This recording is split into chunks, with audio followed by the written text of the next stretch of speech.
That's just sports, baby.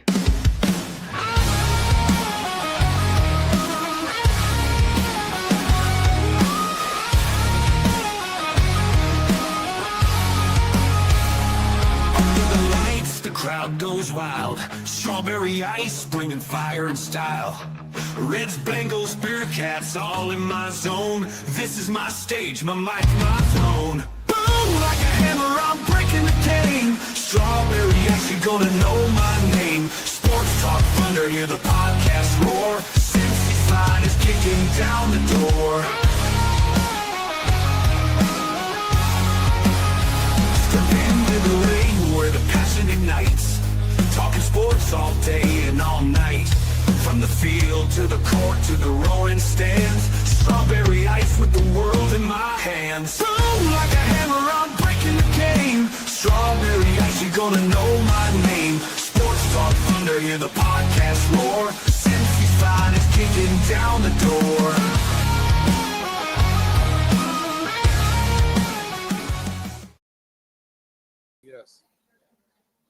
Hey guys, what's going on? Welcome to the show. This is Sports with Strawberry Ice. We're live from the Moerlein Lager House for the Joe Burrow Foundation Dine for 9. If you guys are not down here yet, come on down. We will be going live from now until 7:30 tonight. We got Terry Nelson here. Later on, we got Bengals kicker Jim Breech.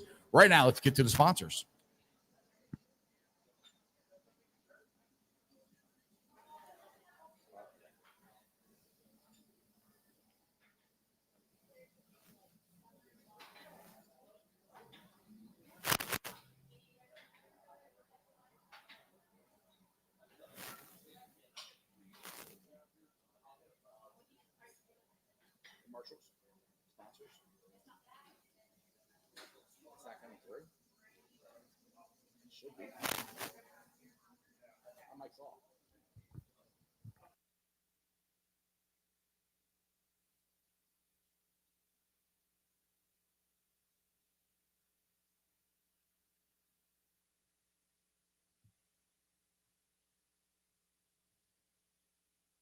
All right, shout out to my sponsors. They are Priority Lawn and Landscaping for all your lawn and landscaping needs. You need your grass cut, you need your shrubbery trimmed, I don't know, you need a paper patio, you need anything, I mean anything.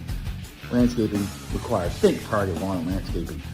Also, shout out to T Properties, quality housing for quality people. Check out the website at www.tpropertiesllc.com for all your rental property management needs and your rental needs. And of course, Meyer Window, Door, and more. I got it in my house. I highly recommend you get them in yours. They're energy efficient, great looking windows, easy to clean. Meyer Window, Door, and more. The website is MeyerCincinnati.com. And also shout out to my favorite brewery, Moerlein Lager House. Get on down there, get you some delicious Moerlein beer, some delicious Moerlein food. And tell them I sent you. Moerlein Lager House.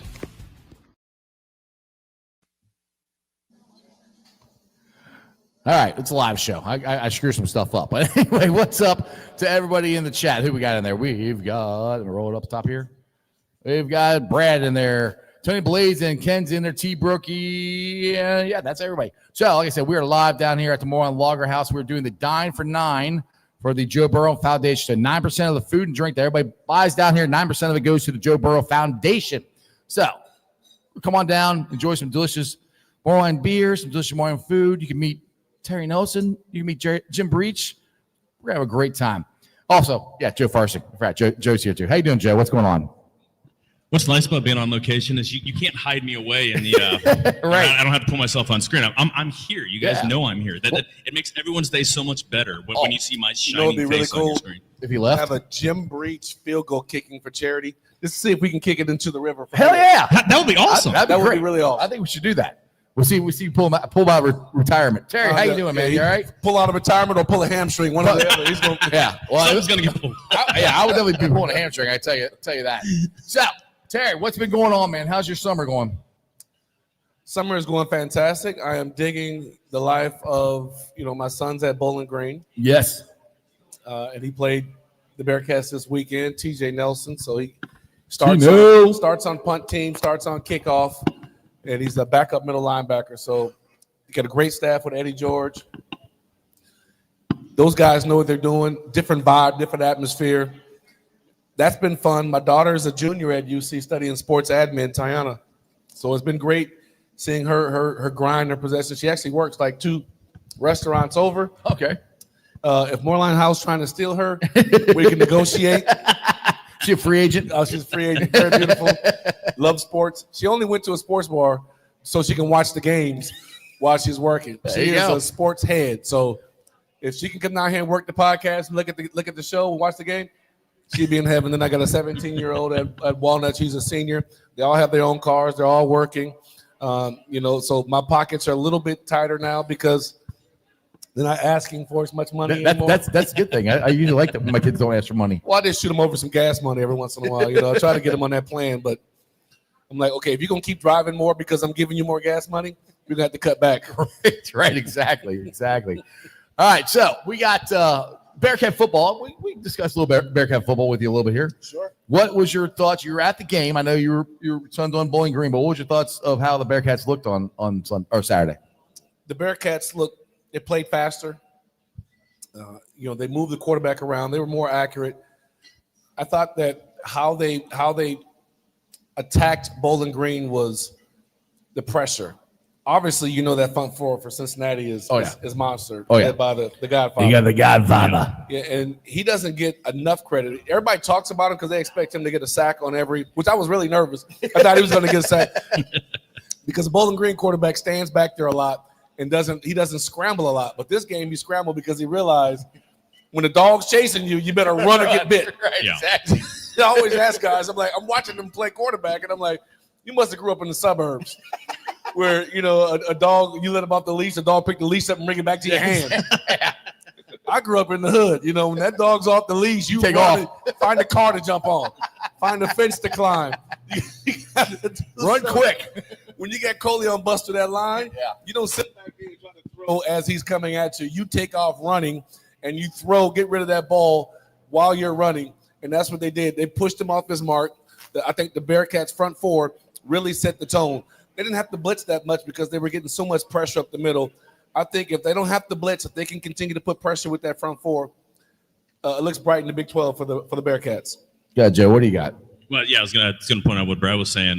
Godfather is out this week, and they're on a bye after that. So hopefully he'll be back by the time they get to conference play in Kansas. I was at the game as well.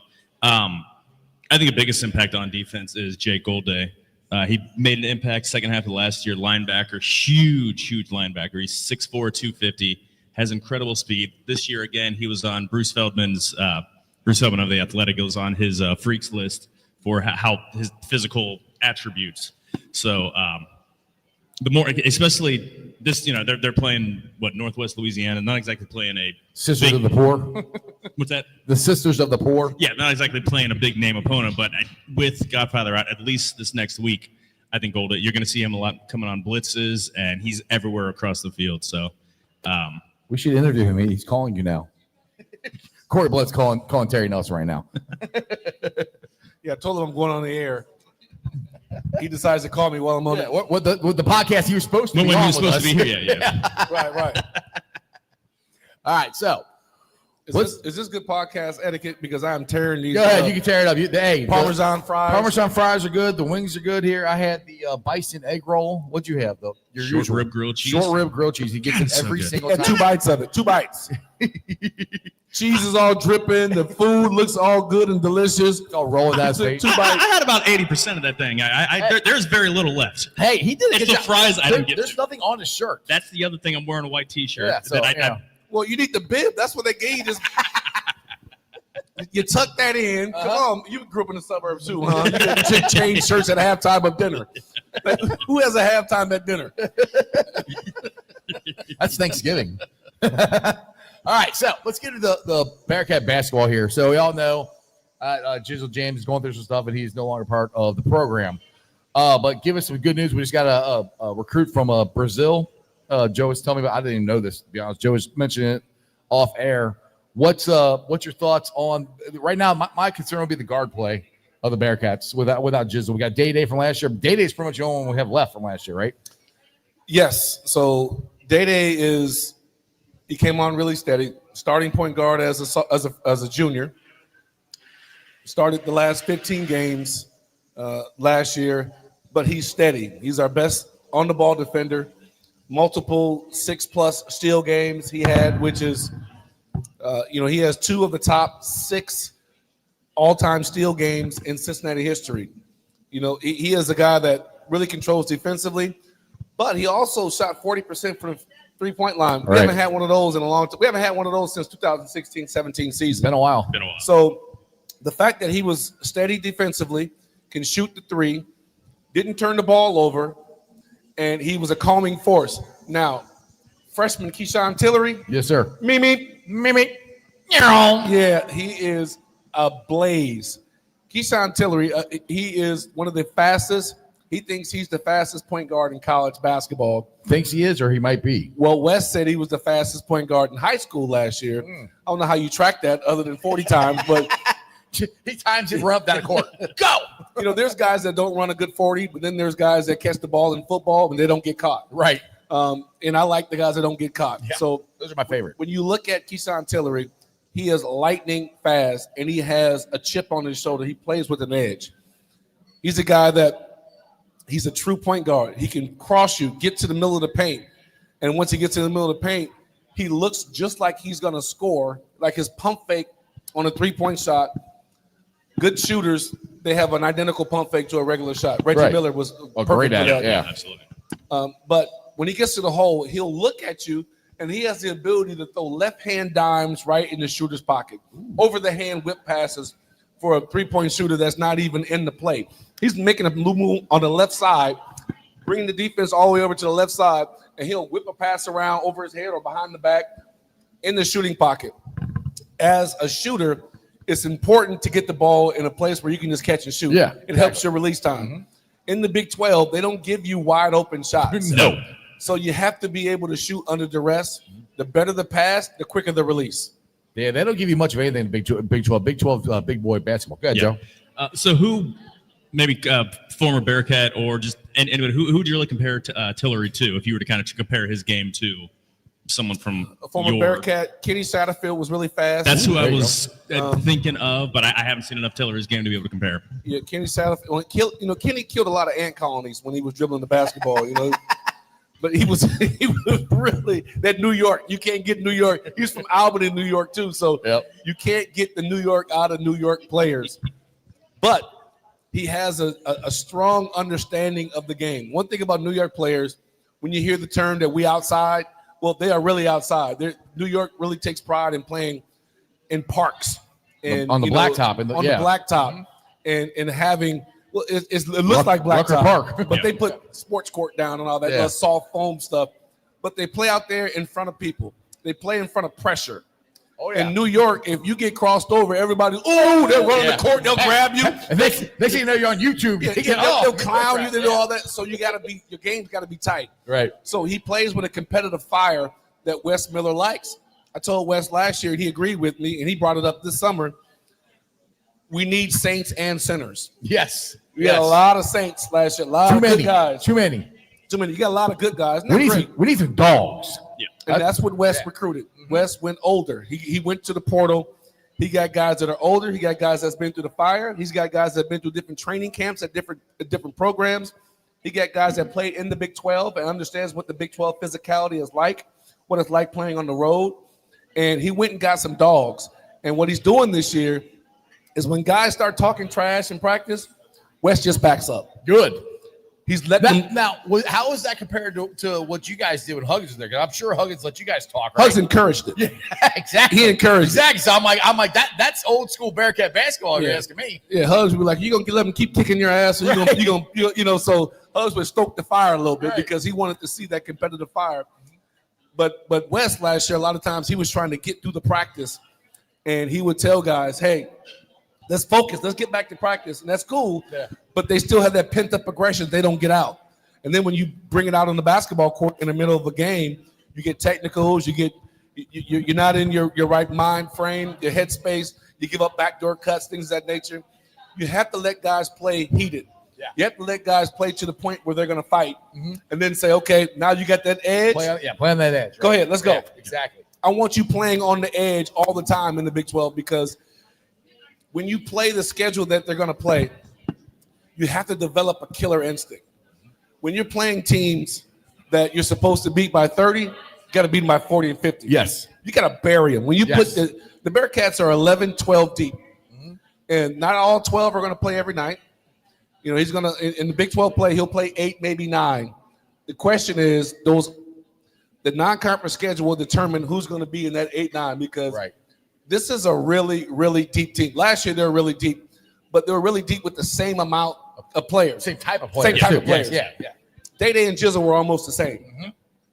And so Corey Evans, the new general manager, we sat down, and Corey Blunt and I sat down with Corey Evans and talked about, along with Wes Miller, their philosophy on what they wanted to bring in. And Corey Evans said something that was really important. He goes, every player that we bring in must have one superpower that's different from the other guys. Right. So when you put them in the game, they know exactly what they're in the game for. Right. So when you watch X-Men, there's no two X-Men the same. You know, there's a Storm, there's Wolverine, there's all these different, but together they're incredible. Right. They're a team. Every one of the Marvel movies and every one of these superhero movies that are coming out, they do the infinity. You know, they bring every one of these superheroes together. Right. It makes for great cinema because if somebody gets pressed under a truck or something, Superman comes and lifts the You know, he steel beams cut through steel and all this other. Well, in basketball, you need guys. If guys are going to play you pressure defense, you need guards that can blow by. Yes. If they're going to play, drop coverage behind the high screen at the top of the key, you need guards that can step behind and shoot the three. Chris Kerr, make it too. Chris Kerr is one of those guys that can absolutely. When I asked Wes Miller, who's a guy that you think stands out this summer that you want to talk about? And he goes, I'm telling you right now, Kerr Krissa is a guy that he was injured most of his time at Kentucky. Right. Absolutely can. He plays with a fire. Like Wes loves it because Wes played with this type of fire. Right. You know, people say, well, Wes was a walk-on. Well, how do you play as a walk-on and end up starting if you didn't have fire? Right. If you couldn't play. Yes. At UNC. At UNC. So I don't discount what Wes went through, but when Wes tells you that he knows the kind of player that he's looking for, when he sees the guys that can shoot, I'm telling you, man, this guy can absolutely light it up. And he plays with a little edge. Like that swag. You know, when you make a shot, you start looking at guys and you start talking trash. That little back pedal. Yeah. He's got it. He's got it. Joe. So who do you think about the newcomers? And there's a lot of them. I think I saw something today that Day-Day is the only returning player with more than 50 minutes. They played at least 50 minutes from last year returning. Who do you think is going to make the biggest impact? Is it going to be Krissa? Is it going to be someone like Mustafa? I don't know how you say his last name. TM, the center they got from UCF. Oh, Mustafa Sham. Okay. Is it going to be someone like him on the defensive end, replacing? Holy smokes, I'm spacing on the center last year. Aziz Bandago. Yeah, Bandago. Or is it going to be like one of the freshmen like Tillery or Sean Abayev? I'm going to tell you something. Keep your eye on Sincere Harris. I know he's going to be a defensive menace. National Defensive Player of the Year. That's the push for him. Really? That's the push. Remember Tony Harris? Was it Tony Harris? Yeah, he played for Memphis Grizzlies. Tony Allen. Tony Allen. Yeah. Tony Allen. The grindhouse. Fought through screens. Kobe said he was the toughest guy he had to play against because he didn't go for anything. He had a low center of gravity. He fought through screens. He was tough. He had quick hands. He's a guy that frustrates you. Right.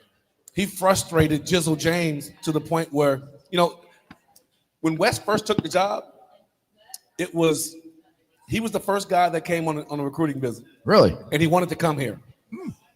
And he goes, I'm ready to come. And Wes said, well, I don't sign anybody that I haven't seen play. His dad got upset and said, let's go. We're going. So he ended up signing with Illinois. We out of here. He signed with Illinois. So he played with Illinois. And so we're playing him last year in West Virginia. And he forced Jizzle James into 6 of 20. Yeah, I remember.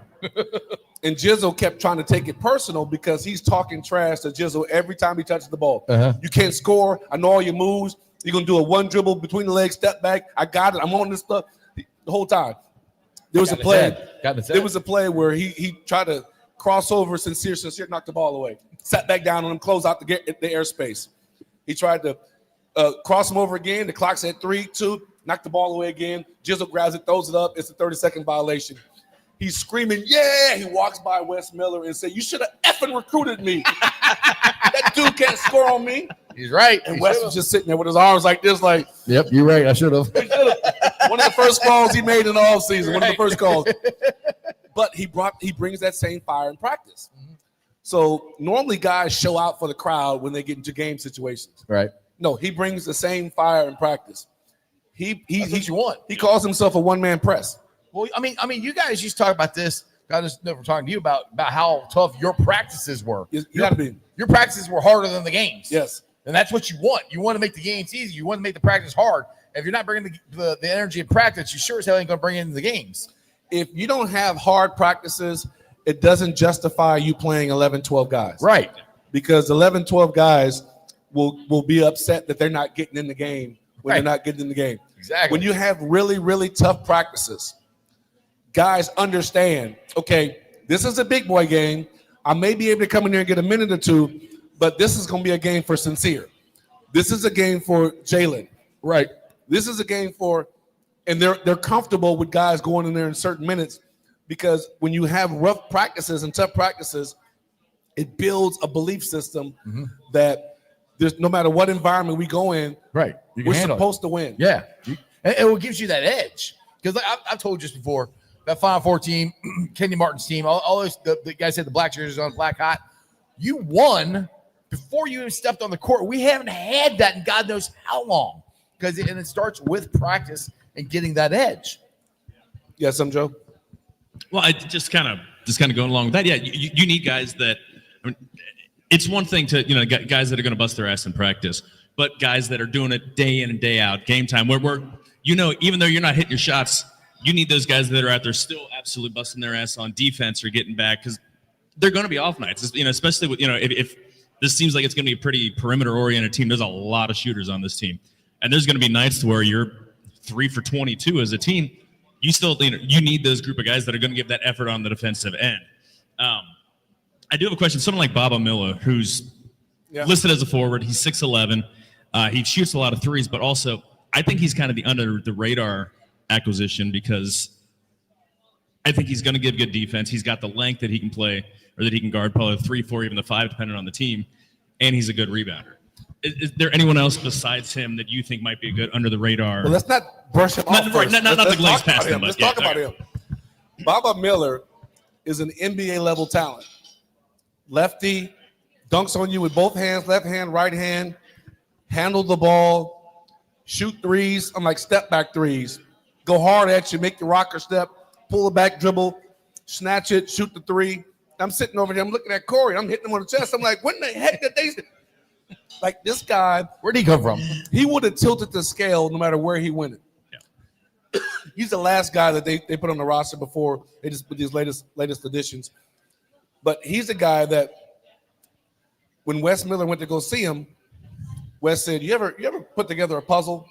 He goes, yeah. He goes, you know how hard it is to put together that puzzle? It's big and you're feeling satisfied, but then you realize you're missing a piece. Right. And you're looking all over for the piece and you can't find it. Where is it? He said, you're that piece. Ooh. He said, if we get you, we can be special. This guy, not only does he rim protect, he's a very intelligent player. He's got great vision for a big man. One of the things that, Wes wanted toughness. He wanted superpowers. But one thing he didn't realize was that all the guys are high IQ and they're great passers. Right.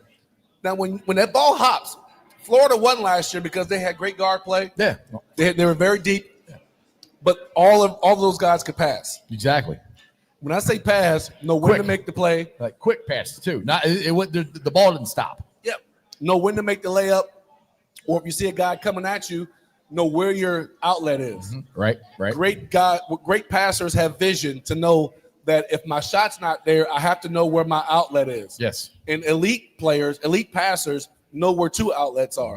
So if they pivot, one way and that guy's turn, I know because the defense is shifted one way, that guy opposite side is going to be a guy wide open. I'm looking for someone that, and I can't think of anyone that UC might have had in the past. My memory escapes me, but he seems like someone who could be a great guy to start the fast break off of a miss because he's got that vision and he's going to pull in a ton of rebounds, be able to get someone, running to the rim, whether it's a guard or, a Bayev. I think Bayev's going to be on a lot of highlights. I don't know how big of an impact he's going to make off the back, but he's a highlight waiting to happen. But I was excited before last year, and last year kind of fell apart a little bit. But it fell apart as soon as the Big 12 season started. Yeah, I mean, fortunately it did. I was like, oh crap. Injuries started to happen. We were here last year, and this was a non-conference game, but like early, and they got smoked by somebody that we thought they could have handled. I can't remember what game. Oh, that was the one we went to. Where it wasn't even that, because that was we were down here for one. Yeah. And was it Kansas State? It was non-conferences, but it was in November, I think. It was an early game. Was that the Coliseum? No. Anyways, one of the playing to the level of their competition. Some that they should have, like you said, team that you're supposed to win by 30, win by 40. It's a team they should have won by 20, and I think they won by like a dozen or something, or 10, because they just kind of dicked around. This team looks different and feels different from last year's team. I think, like you said, there were a lot of redundant. Sounds kind of harsh, but you're subbing in a guy who's basically you're not getting a change, like you're not giving a different look. So you're replacing a one for a one. Or the same guy for that. This looks and feels like a team to where you're going to be bringing in totally different units. You can bring 3-4 guys in at almost like a hockey line change and totally change the face of what you're trying to do on offense and defense. You know what's hard to do is wipe away the memory of last year in the minds of the fans. Yes. Yeah. Hard to do. Well, just like what I said, when we hit Big 12, that's what we all remember. But they don't know this because they weren't here. Yeah, right. Yeah. They weren't here. Exactly. They don't want to hear it. Yeah. So when you walk in that gym, they like, we got respect to the guys that were here last year and represented the C. But they ain't us. They ain't us. Right. Yeah. Like when they go into that gym, they're there early. This group gets in the gym early. They stay late. They're in the training room. They're doing everything they're supposed to do. It was Northern when they played NKU. They were at NKU, and it was only a 16-point game. Okay, it was a Tuesday. Yeah, that's what it was. Okay, I had to look that up real quick. You should be running them by 30 points. I mean, they have a solid program over across the river, but not to run with a Big 12 team. No, they're a Horizon League team. That should be. It doesn't matter who's barn you're shooting. Yeah. So you got to have some shooting because NKU played a matchup zone, and that's what hurt us the first year because he didn't get a chance to work on it. Last year, the Bearcats made enough shots, but we also have bigs now that can post up in a zone. That was my next question. I got it written down because inside game.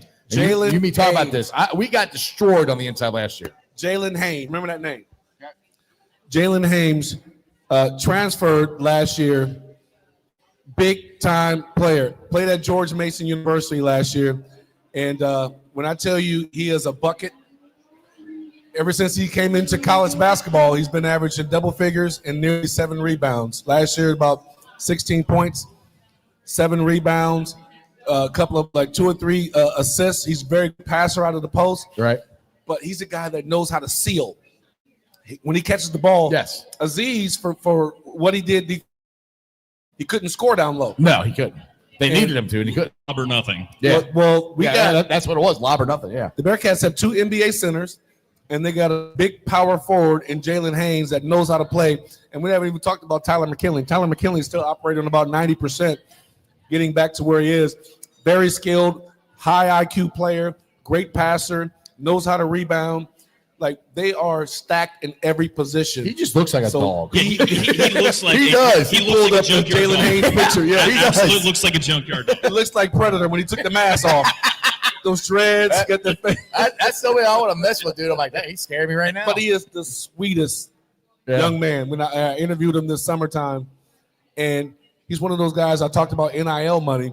He said, I give my parents some because they deserve it. Right. He said, but I save the rest. I tuck my money away. Smart man. I don't need to buy anything. I don't need to change everywhere. Now, NIL is made athletes the best smelling group on the group. We're at practice, and I'm ready to hug these guys. I'm like, damn, y'all smell good. Rub that on me. $200 bottles of cologne. They're getting dressed. I'm like, man, guys should come in here smelling funky as Friday. Boy, I tell you. Now you guys come in here smelling like y'all going to an Armani clinic or something. They going to the club, baby. Yeah, man. I'm sitting here, these guys, they shake your hand and they give you a little pound and hug. I'm like, oh my goodness. I'm going to the department store like, do you have this scent? What's this scent?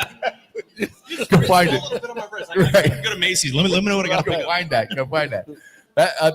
So, with that being said, do you think so? Last year, like you said, I was and Joe's and all of us were excited about the team last year. I talked about this before. We hit the Big 12 and it kind of went downhill from there.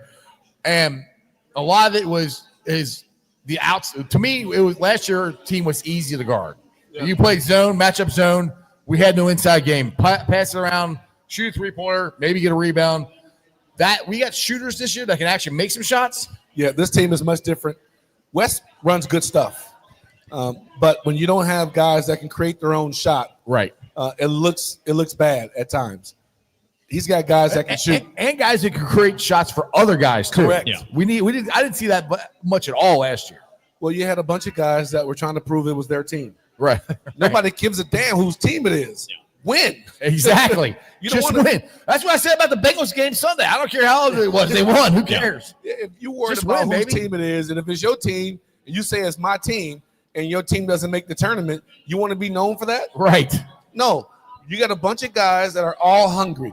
This team reminds me of the team that I played on when I came here. Ooh, I like Jones, that. Anthony Buford just came from Akron. He was redshirting the year before. Terrence Gibson, A.D. Jackson was back. Mike Reckonecker, Jeff Scott. But we had a new mentality in. Eric, Corey, and I had just played for the state championship in California. We came together in the Plymouth Sundance, drove all the way down here. Nikki came from Trinity, and we didn't know any of the other stuff. We saw those guys there. We was like, yeah, that's awesome, but we come here to win. Right. That's all we knew was winning. Right. And so when we all got together and started hanging together and doing everything over the summertime, it was a different feel. We wanted to prove to people that when we looked at Lou Banks, Keith Starks, Levertus Robinson, all those guys, we were like, those are our mentors, guys, our OGs. But they ain't us. They ain't us. Right. And there's no disrespect. Right. They want us, but they didn't have the depth either. They had a bunch of walk-ons around them. Mm-hmm. We were in the right place at the right time, and Hugs was third year, and he was hungry. Ready to go. And he pushed us to the limit, and the more he pushed us, the more we can take. Mm-hmm. And he realized we can handle more because we couldn't transfer. You know what I mean? You were stuck. Yeah, we were stuck. So no matter how hard he pushed us, we couldn't leave. Right. I tried to leave. Corey tried to leave. It didn't matter. Like, this dude's crazy. I'm getting the heck out of here. I tried to quit, and Corey came to California to get me, and I was in a hot tub with like 11 women. Kid you not. I was at Brooks College. It was a beauty and design college. That's what the dorms were. It was 20 guys, 400 women. I ain't going back to Cincinnati. Corey, Corey says, no wonder you ain't answering the phone. Hey, Corey's getting you back. That's why he won't answer your text now. Corey tried to leave, and his grandmother said, Corey, is that white man paying for your clothes? Yes. Is he paying for your food? Yes. And giving you a place to stay? He said, yes. He said, you better take your ass back over there. You're staying. That was his great-grandmother. Yeah, he was raised by his great-grandmother. Speaking of Corey, you guys have got your own podcast. Yeah, right so now. Legends Unplugged. So we're in the final stages. We're doing some short runs. We'll do another one this Friday. Want to make sure everything is tight with lighting and all this other stuff. I don't want to look as goofy as I do going live every day sometimes. Well, you got the energy to do it. Like, I'm sitting over here, I'm yawning like Mufasa. I'm sitting over here like, I just took a nap. Live is crazy. You got the crazy energy to go live. You have to be plugged in to go live. I remember in your house, you get like 200 bobbleheads. You're like the lady in the Volkswagen Bug with all those little things in the front. My wife loves how I decorated the ice skate. She thinks I need more stuff down there. You look like an antique roadshow exploded. It's the ice cave is awesome. Hush, I love it. I've seen it. It's a lot, man. See you. It was 2 levels. You were in the back. The other guys in the front. Yes. Hey, buddy. So let me ask something real quick. How important is it to have that guy on your roster, guy that when you're down one, last possession, 25 seconds left. Yeah. Is it important to have that guy over having a handful of guys that can be? And do the Bearcats have that guy, or does that have to be developed? Kirk Krissa is that guy. Okay. Is that a guy that Wes is going to look at and that play is going to get drawn up from game one? If they need a 3. Okay, yeah.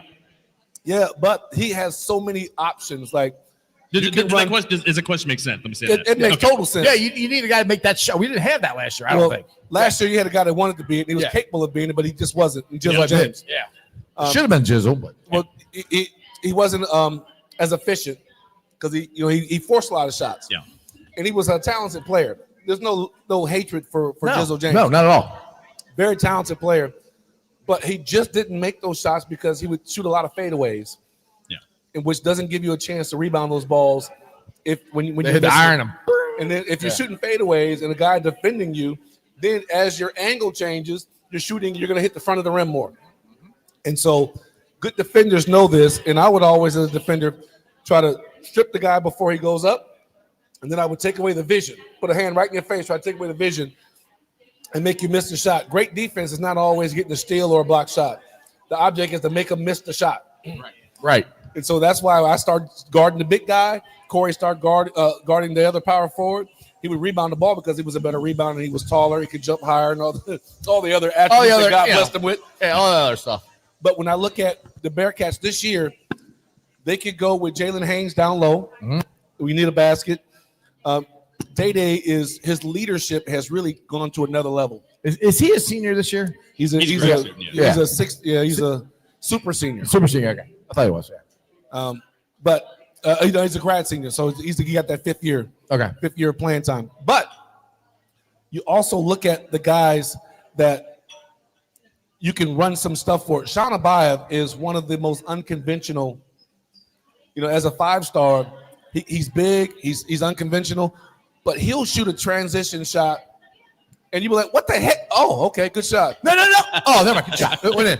I texted you that during the game. I told him about to shoot that, but he still made it. Like, that's good. He'll be running, and you'll pass it to him, and you think he's going to catch it.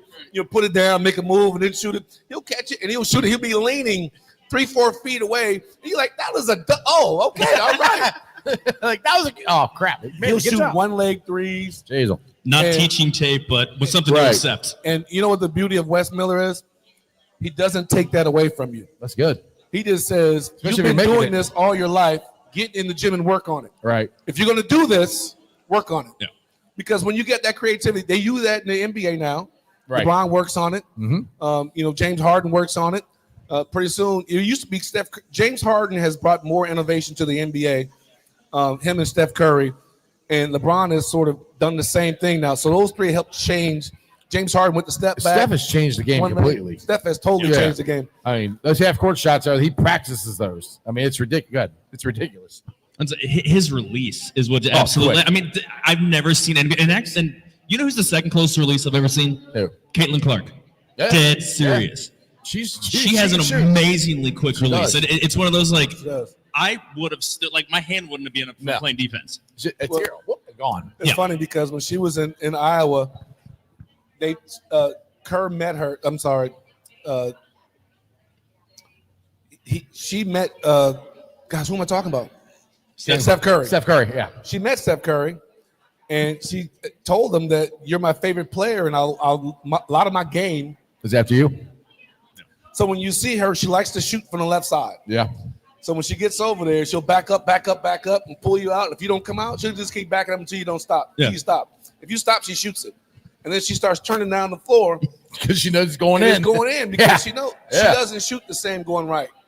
But going left, lights out. Yeah. I tried to do that back in the day, but mine never went in. I'd be like, money. Go back, clank. Mine never hit the rim. I just said it was. Brother, come on. You know you got to. Yeah, mine never hit the rim. I just said it was a lob.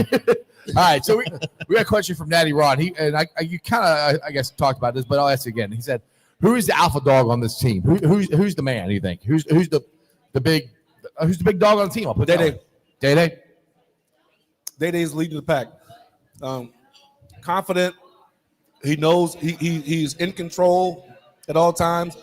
I told him if there's one critique I had of him, make the damn dunks. Yes. Yeah. How many did he miss last year? 5. Yeah. I'm like, there's one. It went halfway in, and I'm like, he is trying to kill people. I'm like, look, just dunk it. Just dunk the ball, bro. Just get it in there. Like he's gonna when he makes his first one, watch out, because when you have that many weapons and he's gonna throw a lot of lobs, and when he's throwing these lobs, the big men are gonna be stunning and then backing up. Yeah. And he's gonna fake and he's gonna come over there and he's gonna dunk on a lot of guys this year. But when I tell you they all have some dogs in them, our identity will be at the point like Wes is going to press a lot this year. He says he's going to run like the Rick Pitino press in Louisville when he won the national championship. That's your Final Four team. You guys pick them up full court. Yeah, but our press was a matchup. It was a matchup zone. Right, it was a 2-3 matchup zone extended. We used to call it extended. And we windshield wiped up front. Right. Well, Wes is going to run a 2-2-1 with Mustafa back or Baba Miller back. But you're going to have Day up front and you're going to have Sincere Harris. Right. Sincere Harris says, whoever the best player is, I'm taking him. My job is to take him out of the game. Now, much like Deion Sanders wasn't that Terry Dawson's job? Yes, that was my job. Yeah. That's why I told him, I said, you're my second favorite player. Dana is my favorite. But it's when you have a guy that can take away the best option, it gives you so much flexibility. The Cowboys cut the field in half because Deion would take out the number one receiver, other than Jerry Rice. Yeah. Jerry Rice, the only one that got the best of them. They would go back and forth. But Jerry Rice. He would cut the field off, him and Andre Rison, cut the field off and says, I want him. I'm following you everywhere you go. And Sincere says, I want the smoke. I want all my fouls. I want all 5 fouls. He says, I can play with 4 fouls and be fine because he's smart and intelligent. He goes, sometimes I'll foul knowing that it's going to piss him off. That's not a bad thing. He may go like this and poke you in the eye on just to. Hey, doesn't that sound like something Terry Nelson would have done back in the day? You might I'm not going to say little elbow here or there. Say no. Little something. The Detroit Pistons won 2 chips doing that in the late 80s. Exactly. It's funny because when I decided that I was going to stay at UC after the hot tub. Yeah, I changed my game because I was a scorer in junior college and all that. I changed my game, and I looked at our power forwards. I said, maybe me, Eric Martin, Corey. Of our bigs, me, Eric, Corey, Jeff Scott, Curtis Bostic. None of you were like, you're all tall, but none of you were like NBA tall. Right. Except for Rackenecker and Corey.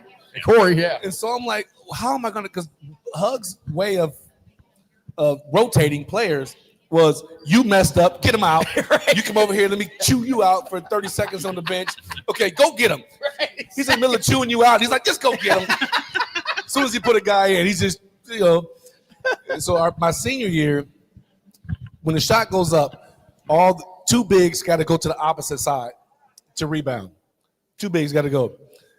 So if Eric came to get me, if I'm sitting over here watching, the shot goes up and Eric doesn't go to the opposite side, I instantly get up and start running the scores table. Doug goes, yeah, get his ass out of there. I'm in, coach. Put me in. I didn't even have to ask anymore because we kind of knew. And so me and Eric, we split. We averaged 20 minutes. Our junior year, we averaged 20 minutes apiece.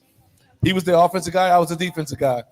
And when I got to the point where we weren't even mad, like we knew if I came in the game, we're in good hands. Right. If Eric came to get me, we're going to go on a run. Right. Because Eric's, he's a better scorer, big hands, can dunk and all that stuff. Well, this year, the biggest task that Wes Miller will have, because I think Wes Miller is a fantastic coach. He's getting a lot of flack. But deservedly, deservedly. Well, yes, he's the leader of the bunch. Yeah. However, it's results based. This is his team. Yes. This is his team. Back when I used to watch Jim Boeheim or Jared Tarkanian, when I used to watch those guys, when they would have their team, they didn't matter where they played you. Yeah. The best game I've ever seen in college basketball was 1991. 1990, it was a 1991 season. UNLV was number 1 in the country. Arkansas was number 2. Oh, yeah. They played in the barn in Arkansas, and Larry Johnson and Greg Ackles and Moses Scurry and Greg Anderson Hunt. Anthony Anderson Hunt. It was so many Todd Day shot from like he was shooting from half court. Big Oliver Miller. It was dunk after dunk after dunk. That was a big boy. And that was a big boy. They were calling them all kind of names. The fans, the mics was catching it and all that. And grandmama Larry Johnson was just going like this. He was like, Like he would get an and one. He would catch the ball in transition. He would pump fake. Guy would jump. He would come. You would give it to him. He would give it to Ackles, and Ackles would come and break the rim, and he would get fouled, and Larry Johnson would go right into the student section. They're calling him all kind of names, pointing fingers, middle fingers at him, and he's smiling, gold teeth just blinking. That's an illegal $1 million gold teeth he had, Yeah. But it was like under fire. It was so much calm and confidence because when I watched UNLV practice, they used to do camps and clinics in Long Beach when I was there. Right. It was this Pius X High School in Long Beach. And they used to do 3-hour practices nonstop. Didn't take water breaks. They used to have to kick water while they were in the middle of stuff. But the practice were so fast, so competitive. And Tark wanted everything to perfection. Right. The 2-guard runs to the right side on a fast break. 3-guard runs to the left. So Stacey Augman always would run to the left, looking for the lob. The 5, Ackles would run to the block, ball side block. The 4, Larry Johnson would always catch it at the top of the key. So he could shoot the 3, pump fake, dribble, do whatever. Every day they would do that for about 45 minutes to the T. So when they got in the games, nothing rattled them because they knew how to make a comeback. Right. Because Hugs did this with us. They would practice situational basketball. Okay, guys, we got 20 minutes to go. We're going to start the second half. We're down by 15. Those were fun. Grandmama was absolutely my dude, especially when he was on the Hornets. Like, Breech is in the house. Jim Breech is in the house, everybody. Bengals all-time leading scorer. What's up? But watching the Run Rebels and Loyola Marymount. Yeah. Those teams were crazy. I mean, they'd score 130 points. I mean, nobody does that. Like that's when I fell in love with college basketball. Those teams like that. It was absolute whiplash how quick the ball's going up and down the court both sides. I miss those days. Yeah. I mean, I totally miss those days. I will never see that again. Second best game I've ever watched. Loyola Marymount's playing Michigan Bo in the Sweet 16. Hank Gathers had died. Yeah. Shooting left-handed. Sorry, left-handed. So I'm sitting there in the audience, and Bo Kimball got 4 fouls in the first half. He had made 3 or 4 threes in a row, but they didn't play defense. No. Their whole job was to run your That was running good. Yeah. make you shoot a 2 so they can get out and shoot a 3. And he was like, give up. If they're passing the ball around, give up a layup. Get the ball out and put pressure on them because sometimes you get a foul on them. He picked up 4 fouls. He already had 20 points at halftime. And he goes, nope, because if you come out the game, we're done anyway. Right. Kept them in the game. It was like 4 minutes to go. He had 4 fouls. He didn't get a foul the rest of the game. I said, if this ref calls the 5th foul on him, he would not get out of here alive. It was that emotional. He shot that free throw with the left hand. Yep. And made it. Every time, I don't think he missed. Every time he shot him, I think he made it. Not a dry eye. When he went to the free throw line, he took a dribble and then he rubbed his elbow because that's what Bo used to wear. Yep, the sleeve. He used to wear the sleeve, or it was elbow pad actually back then. And he would rub it, and it was like quiet. You can hear mosquito burp in London. I mean, it was. He shot it and it goes all net, and the place just erupts. Yep. And he backs up and he's doing a little thing to the sky. How did he keep composure? After Know. making that first one, how do you keep composure to get back up to the line? He's crying while he's right, shooting. Right, but exactly. still able to That's keep crazy. composed and play a game. Like I'd have to Well, that run, I need to he's taking pressure shots doing Yes. that. Pressure free throw, shooting left. And it wasn't like he had his hand. He was basically one-handed. Whoop. He Yeah. beat Michigan. That game, he had 45 points, 17 rebounds in that game. It was the best. And he had 4 fouls in the first half. Didn't get a foul the next. He didn't play any defense either. He was doing the underlay, the matador. Well, I mean, the funny thing is now the NBA is a lot like that because that was new age offense. I mean, they don't really play. I mean, they play some defense, but not really. You can tell you don't like NBA because they play a lot of defense. Yeah, I like NBA. 90s NBA, man. the game's just different. You like it's people more just- free flowing. Everybody had their own medic. No, you don't need that kind of NBA All anymore. right, I saw. He liked the Knicks look, in the mid '90s. Charles Oakley, Charles Mason, Jordan. Bulls. I like Jordan, but I do remember this. In 1986, I'll never forget this. Bill Embiid got the crap beat out of him by Parrish. Yes. Yeah. And it was a foul. Yes. No, I mean, he really punched him. Yes. It was just a foul. What about Kurt Rambis That getting was clotheslined? Get clothesline. I know. It was a foul. Oh, like people get thrown out of the game and suspended now. They do Yes. that. Which I'm not Yeah, saying. you should. I'm like, yeah, they should, but they didn't. I'm like, that's No, it should be a But technical. that was terrible basketball. No, That it was should be a awful technical. basketball. You shouldn't get was thrown fun. out. Well, for doing- depending on if you're running back in his cold clock. Hockey, they give you 30 seconds. Right. They're like, hold on, hold my beer. Let me take my teeth out real quick. Hold on. You get a 5-minute major. You might get a game misconduct if it's your Then you second. got to go sit in the penalty box, have a beer, and wait and calm down. and they go out and fight them again. Yeah, come on, man. Sometimes they start the game fighting. Basketball, you got a lot of pseudo tough guys. Yes. Guys are tough because they know there's going to get broken up. Yeah. In football, it can go real crazy because yeah. those guys are testosterone driven. Yeah. In basketball, guys will sit behind somebody and reach and like try to hit you as they back it up. Yeah. Come on, man. That's when I get tired. Like, you're gonna So D'Antonio did that one time. He was David Evans, who was our guard, and played behind us that Elite 8 year, and he was Joliet. He ended up going to Colorado State, being a two-time defensive all defensive team, one-time player of the year, defensive player of the year. They were talking so much in practice one time right.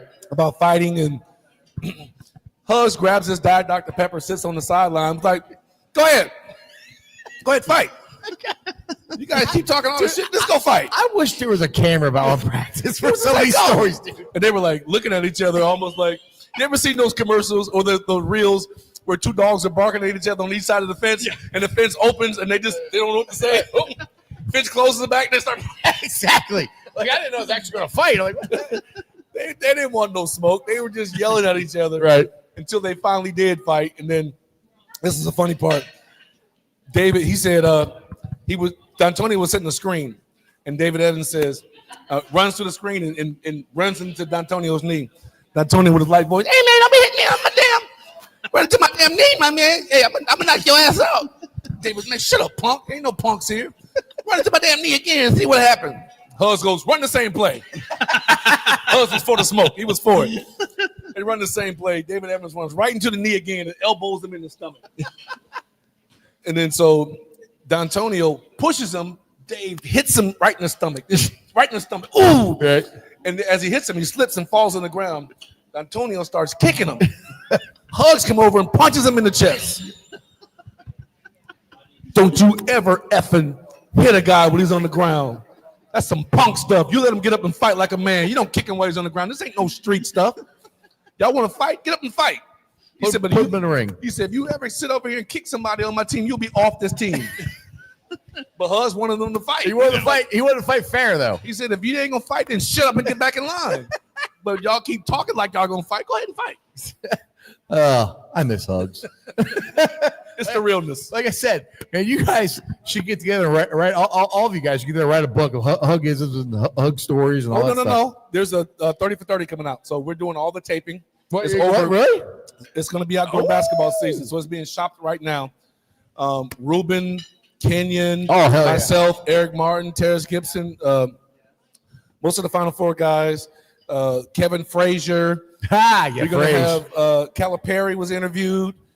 Who else? Bill Self will be interviewed this weekend because they're doing some recruiting things. He's at the Montgomery is going to get interviewed. Mhm. It's over 30 plus people Oh man, interviewed for this. it's all about Hugs. It's a documentary. Oh, dude, I want to see that. It is I going to be cannot wait. fantastic. The That's gonna be stories, awesome. Yes, So how's Hugs doing now? Have you talked to him lately? yeah, he's doing great. But he's. I don't know if he's ever going to get back into coaching. No. I think consulting done. would be good for him. Yeah. I know he wanted to move into a GM role, and I'm just not sure. He still calls athletes. He still calls guys. He still does recruiting. Even though he goes in the gym, he sits, but he fishes a lot. Like Yeah. he's got to find something to do. You can only catch so many bass. He needs to come to the Bearcats, give him a pep talk. More than once. Huh? Yes, more than once. Yeah, exactly. But he loves Wes. He loves what Wes is doing. He good. believes in Wes.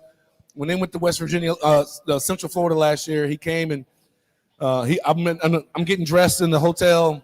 My phone rings. I'm like, Huzz, what's up, man? He goes, T, I'm in town. I'm coming to the game. I said, oh, damn, that's going to be dope. Let's go. He goes, tell Wes I want to talk to him.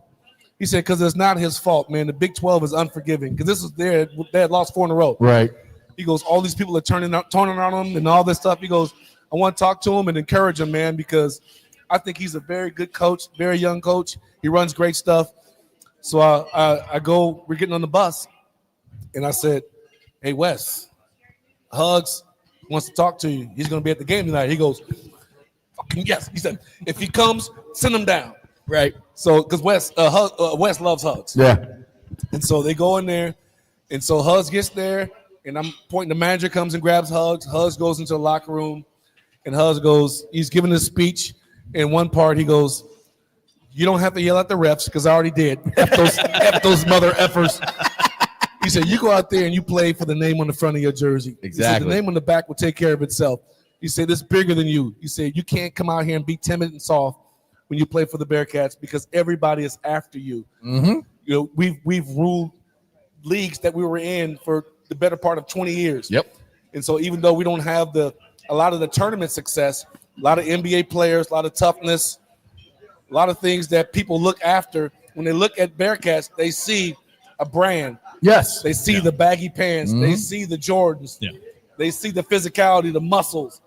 And they know that they're going to have to strap it up or else it's going to be a long night. Well, we've had this discussion before. I told you this when you guys started wearing the all-black uniforms. You were the first ones. I mean, the all-black uniform wasn't a thing until the Bearcats started doing it. That's right. You guys brought those out. Then everybody, like Duke's even got a black uniform. They don't have black in their colors, blue and white, but they got a black uniform. Everyone wants to be us. The Biters. Exactly. We had 3 uniforms, red, black, and white. We wore the red 3 times a year, and we played our worst games in the red uniforms. So we said, put those on ice. Those can be banquet uniforms, and you give them out in a little thing in a banquet. Right. Other than that, when we go on the road, we want our black. Exactly. And we would never take our uniforms off, our shooting shirts and stuff off until it was game time. And then they would do starting lineups. Boom. We get in that huddle, and we take it all off, and it was just like a beam came from the sky. It landed on us. We got in that huddle. We would come out there before jump ball, and they would look. It takes a while because the commentators are still talking. Right. And you're sitting over here tightening up your drawstring, and they're looking at you, and your arms are flexing. And they're like, damn. They were psyched out. Dude, I will tell you, you guys psyched them out before they even got on the court. I mean, who was the weight coach back? Was that Marati? Yes. Okay. He's at Ohio State now. I was going to say, he's still around. I know he went to Notre Dame, and I saw that he was back. Or saw he was at Ohio State. At Ohio State. Yeah. He's the highest paid strength coach in college basketball, college sports. Yeah, I mean, obviously results speak for themselves. I mean, that was irregular for the time. As big and I know that was the thing. Basketball players, you supposedly didn't want them to get too bulky. You were told not to get bulky because it's takes away some of your take away some of your athleticism, and I mean there's some to it. You want to be all bulk, but Brian Fletcher, Hollywood body, Brian Fletcher, Danny Fortson, and Bobby Brandon would lift together, and they would get big and strong. Remember, Danny was on the cover of Sports Illustrated. Oh yeah, yep, with a map on his chest. The map was his entire chest. All roads lead through Cincinnati, and one of the officials told Hugs, Danny needs to go pro. We can't protect him. Which was true. He was just taking he would pump fake, get guys in the air, and they would come slap down and hit him on the head, and Danny couldn't turn around. Danny wanted to fight so bad. Yeah. So Hugs had to get technicals fighting the officials and saying, you're not going to call that shit. They're trying to. He would say, okay, I'll put a goon in if you want. Right. I'll put somebody in to do the same thing. Terry, get in there. I wouldn't know that. That was John Chaney at Temple. John said, I got goons. He was serious. That's like Houston, their first 4 years under Sampson. He had about 2 or 3 guys that sat on the bench, and all they did was they needed 5 fouls. Yeah. And they would just come in there and just make a statement, kind of soften them up a little bit. And then he finally got some skilled big men. But for Sampson's, how he built this program, shooters and big men, and all they can do is foul and play rough. Because you're not going to call every foul. All right, I'll get you out on here on this one. You've been on for an hour. We got Jim Breech coming up here. So what is your prediction of what you think? Will the Bearcats make the tournament, win a game in there, go to Sweet 16, win the whole damn thing? What do you think? Bearcats will definitely make the tournament this year. All right. The Bearcats will finish in the top 3 of the Big 12. Woo! It's a tough conference. Yep. They will finish in the top 3 of the Big 12. And the Bearcats will finish the season top 15 in the country. Nice.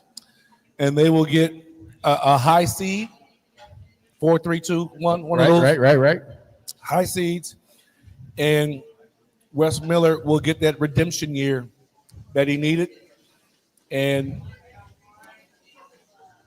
this is going to be the first team that has multiple NBA draft picks on it in a long time. All right, I'm fired up now. I don't know about you. Yeah. I'm ready to go, man. I'm ready for basketball Hey, season. Breech, I got an idea. Yeah. We want to see you come down here and for like a charity event for your charity, whatever. Kick balls into the river from here. He's checking it out. How long would it take you to blow your hamstring out, you think?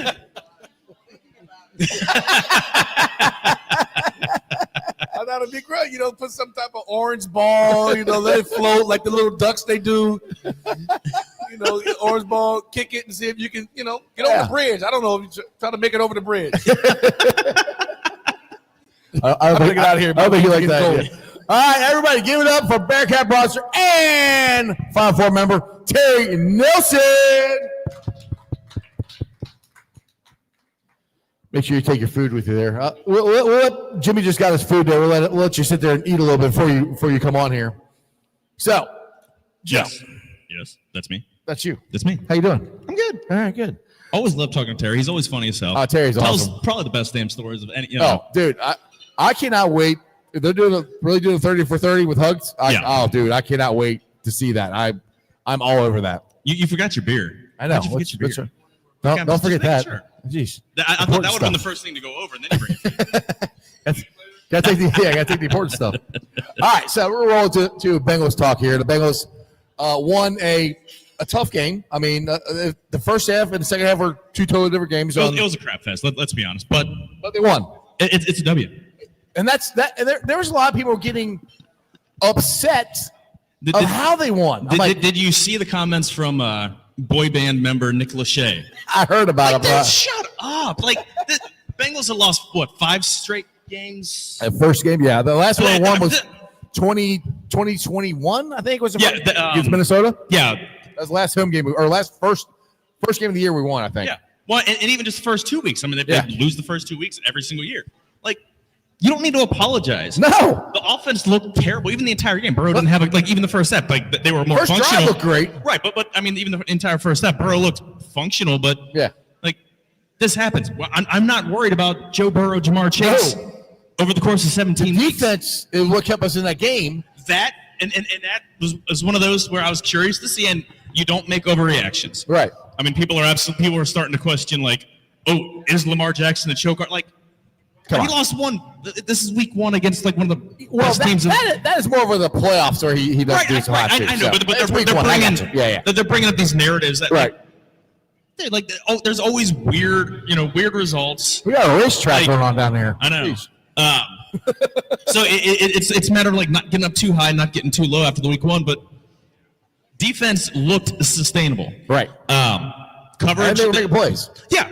The defensive line is going to be a strength. Now, they still need to figure out who the opposite, who is going to sack the quarterback, who isn't. Right. Trey Hendrickson. Shemar Stewart, hopefully. But he was incredible for someone that walked away with a clean stat sheet. No tackles, nothing. He was everywhere. Yes. You look at PFF. You look at PFF and his grade, like he was one of the highest ranked grade Bengal defenders. Yep. His pass rush win rate was pass, even though one didn't count, but still. Yeah. Pass rush win rate was 23%. I think it was the second highest of all rookies. We knew coming in that he was going to be a havoc maker against the run. And did you see him ragdoll DeJuan Jones? DeJuan Jones is 6'8". Jones, a huge 375 pounds, and he ragdolled his ass on the goal line. It's crazy. And so you see the strength. You see, like, no, this is a dude who his pass rush repertoire is going to be a work in progress, but he's someone who's a net positive right now. He needs to be getting first team reps. He started out here. His ceiling is here. Yeah. That's the thing. His floor is Sam Hubbard's ceiling. I really believe that.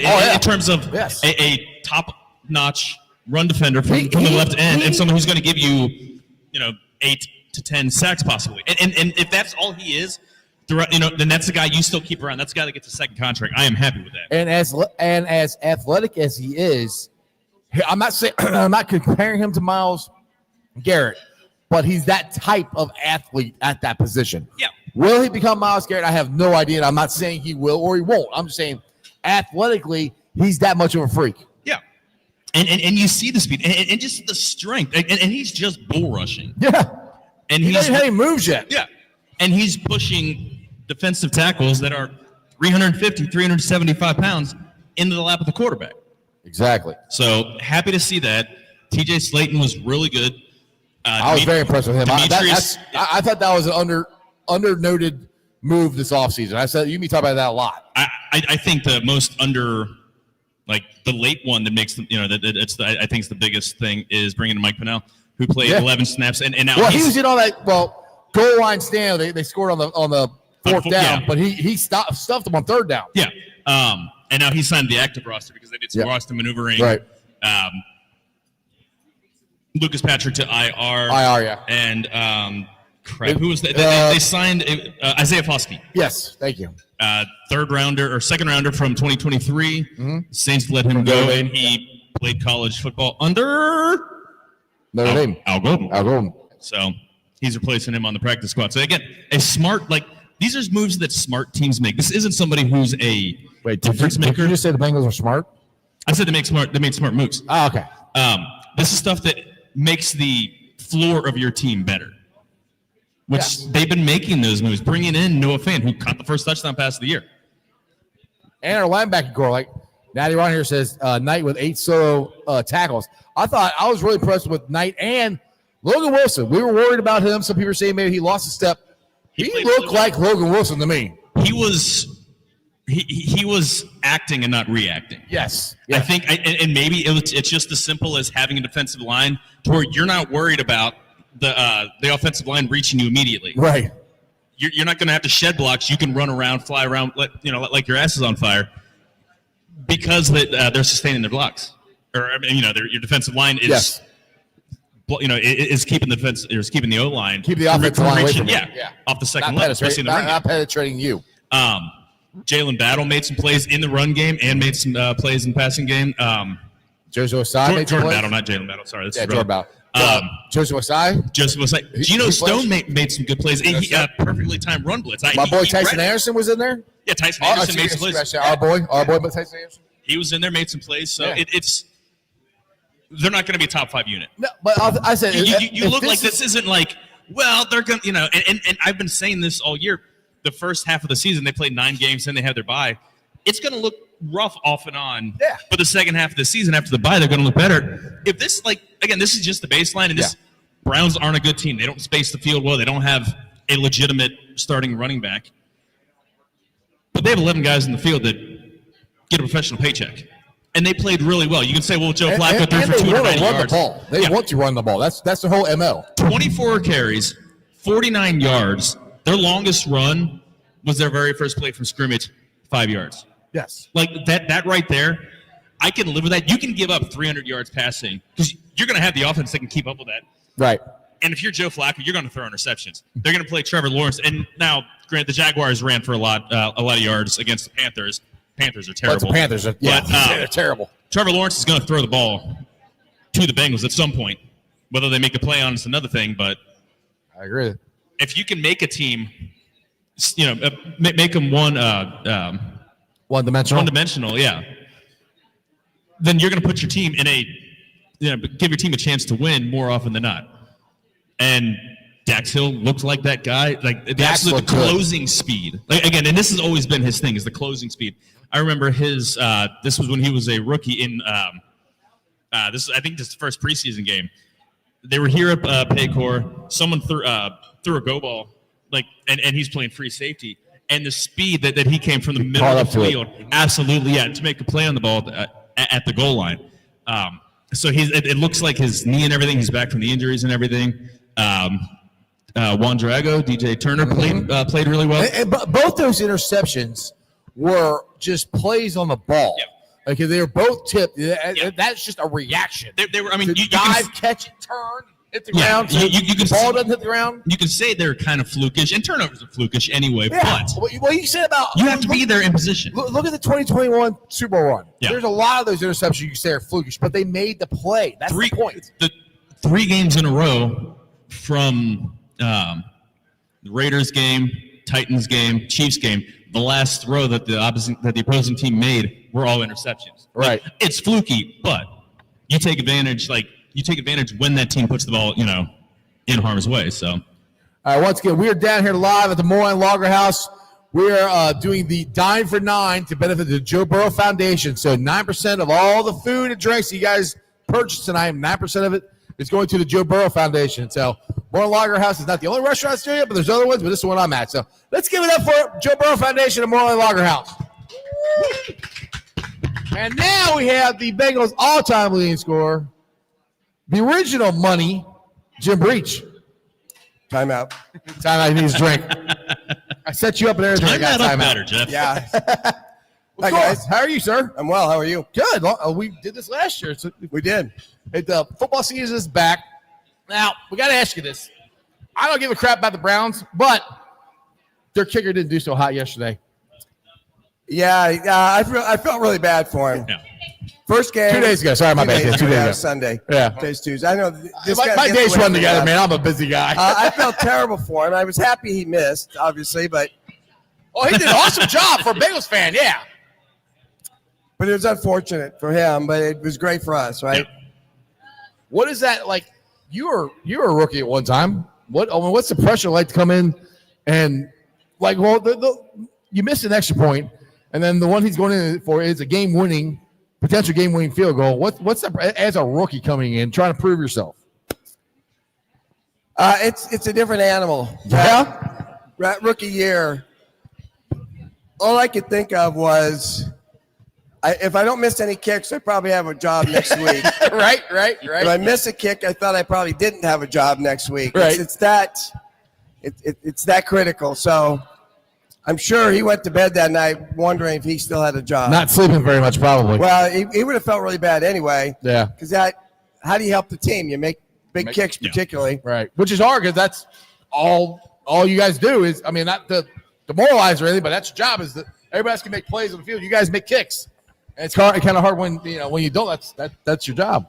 That's our job. And so, Which you're very good at, by the way. I appreciate that. and by all accounts, he's very good at it too. Mm-hmm. He just missed him at the wrong time, and considering it was his first game, that's he's got a long way to go now. Apparently they're going to stick with him, which I'm happy to see because he'll probably give him a do shot. well for them. Yeah. Just got off to a bad start. Well, and I mean, you look at San Francisco. They just waived Jake Moody after first game of the season because he missed a couple kicks. So I mean, it's. But he had struggled last year also. It was one of those. It was kind of surprising that he came back, or they didn't provide more competition, but that they immediately after one game decided, nope, that's it. It's kind of funny. Like if you have that little confidence. I don't think he had a great preseason either. And then they have all the training camp watching the kicking there also. Whereas this kid, Schmidt, how you get Schmidt out of his spelling of his name, I don't know. I think it was Schmidt. That's how they said it on the air. There's a lot of extra letters in there. Yeah. But apparently he was phenomenal in training camp. So, there's sometimes just getting settled into the routine of the regular season is a little bit different. So we'll see. And then, it's such a public position. Yeah. When you miss and make, there's no doubts, right? Yeah. And you miss a few coaches. Well, there's a bunch of guys out there that can do it, but not how many can handle it when it's meaningful in a game. Easier said than done. Yeah, I mean, there's a lot of guys that are really talented, but And the thing is that they had to deal with that. You didn't have to. You got social media. You got Twitter and all. I those can't other even things. imagine what that would have been like. If I were them, I'd stay off of it. I would. If I was a professional athlete, I wouldn't be on Twitter, Facebook, none of that stuff.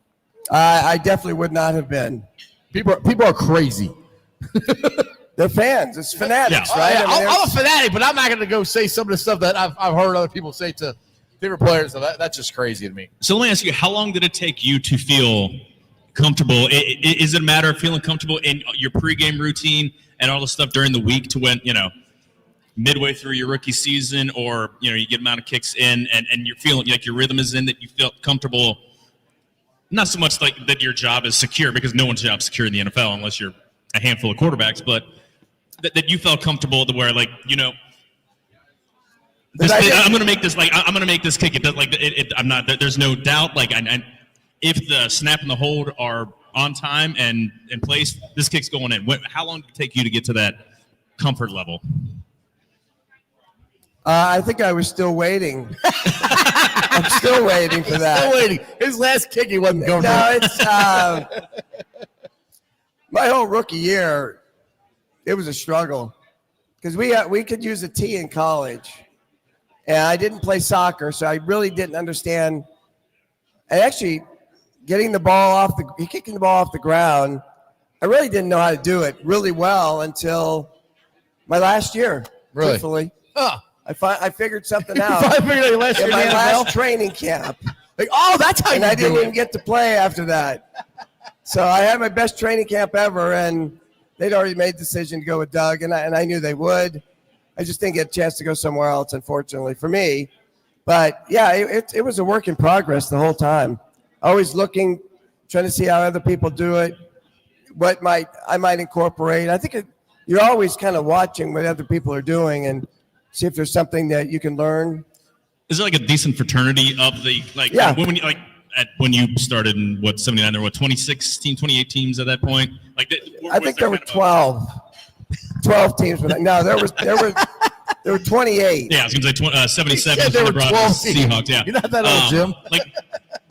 Was there kind of a fraternity of the kickers, or Yeah. because there was less communication than there is now? You're kind of just when you see them, more game time and doing your pregame. Yeah, that typically. Okay. But we also had a kicking competition a couple of those years in the mid '80s, and we'd all get together, and it was fun. And some of the guys have stayed pretty close. Every once in a while I'll talk to Eddie Murray or a few of the guys, but not too much. I mean, I'm sure some of the guys have kept really close. Yeah.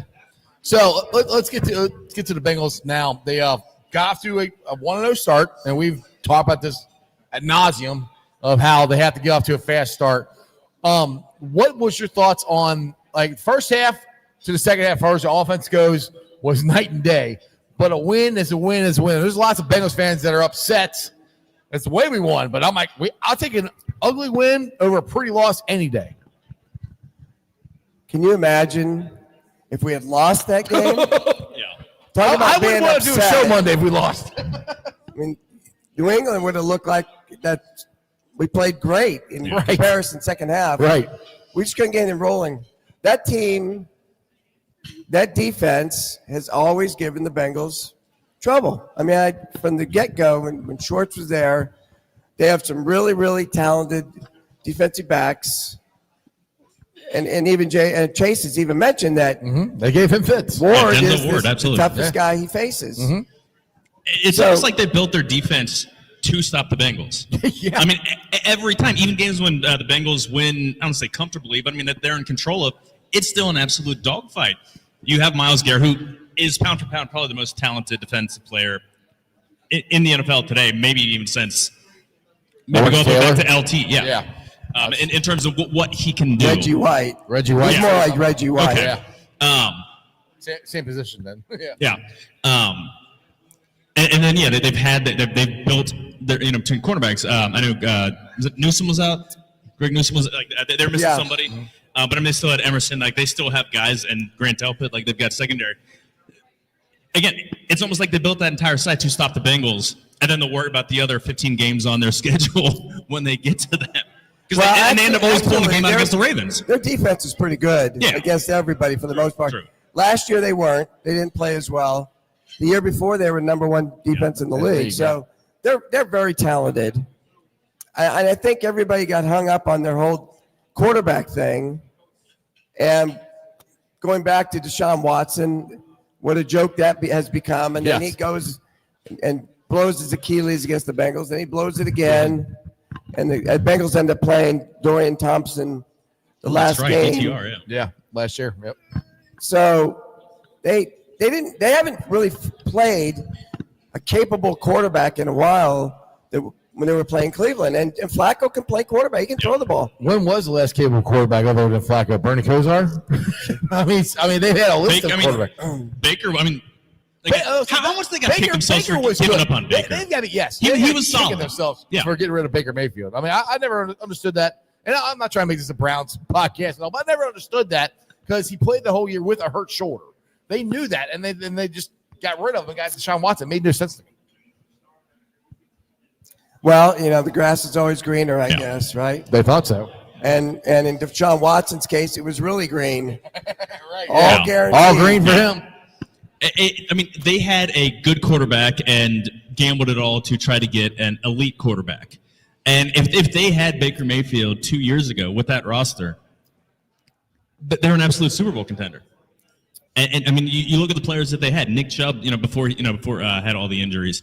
Again, that defense is absolutely legit. And with them all being healthy again, they brought in Mason Graham, who's going to be a game wrecker. They had one of the 2 or 3 best offensive line. They still have a great offensive line. Yeah. I was really impressed with our defensive line. Yes. Against they the played run. really well. Because those guys, Cleveland puts a lot of emphasis on running the ball.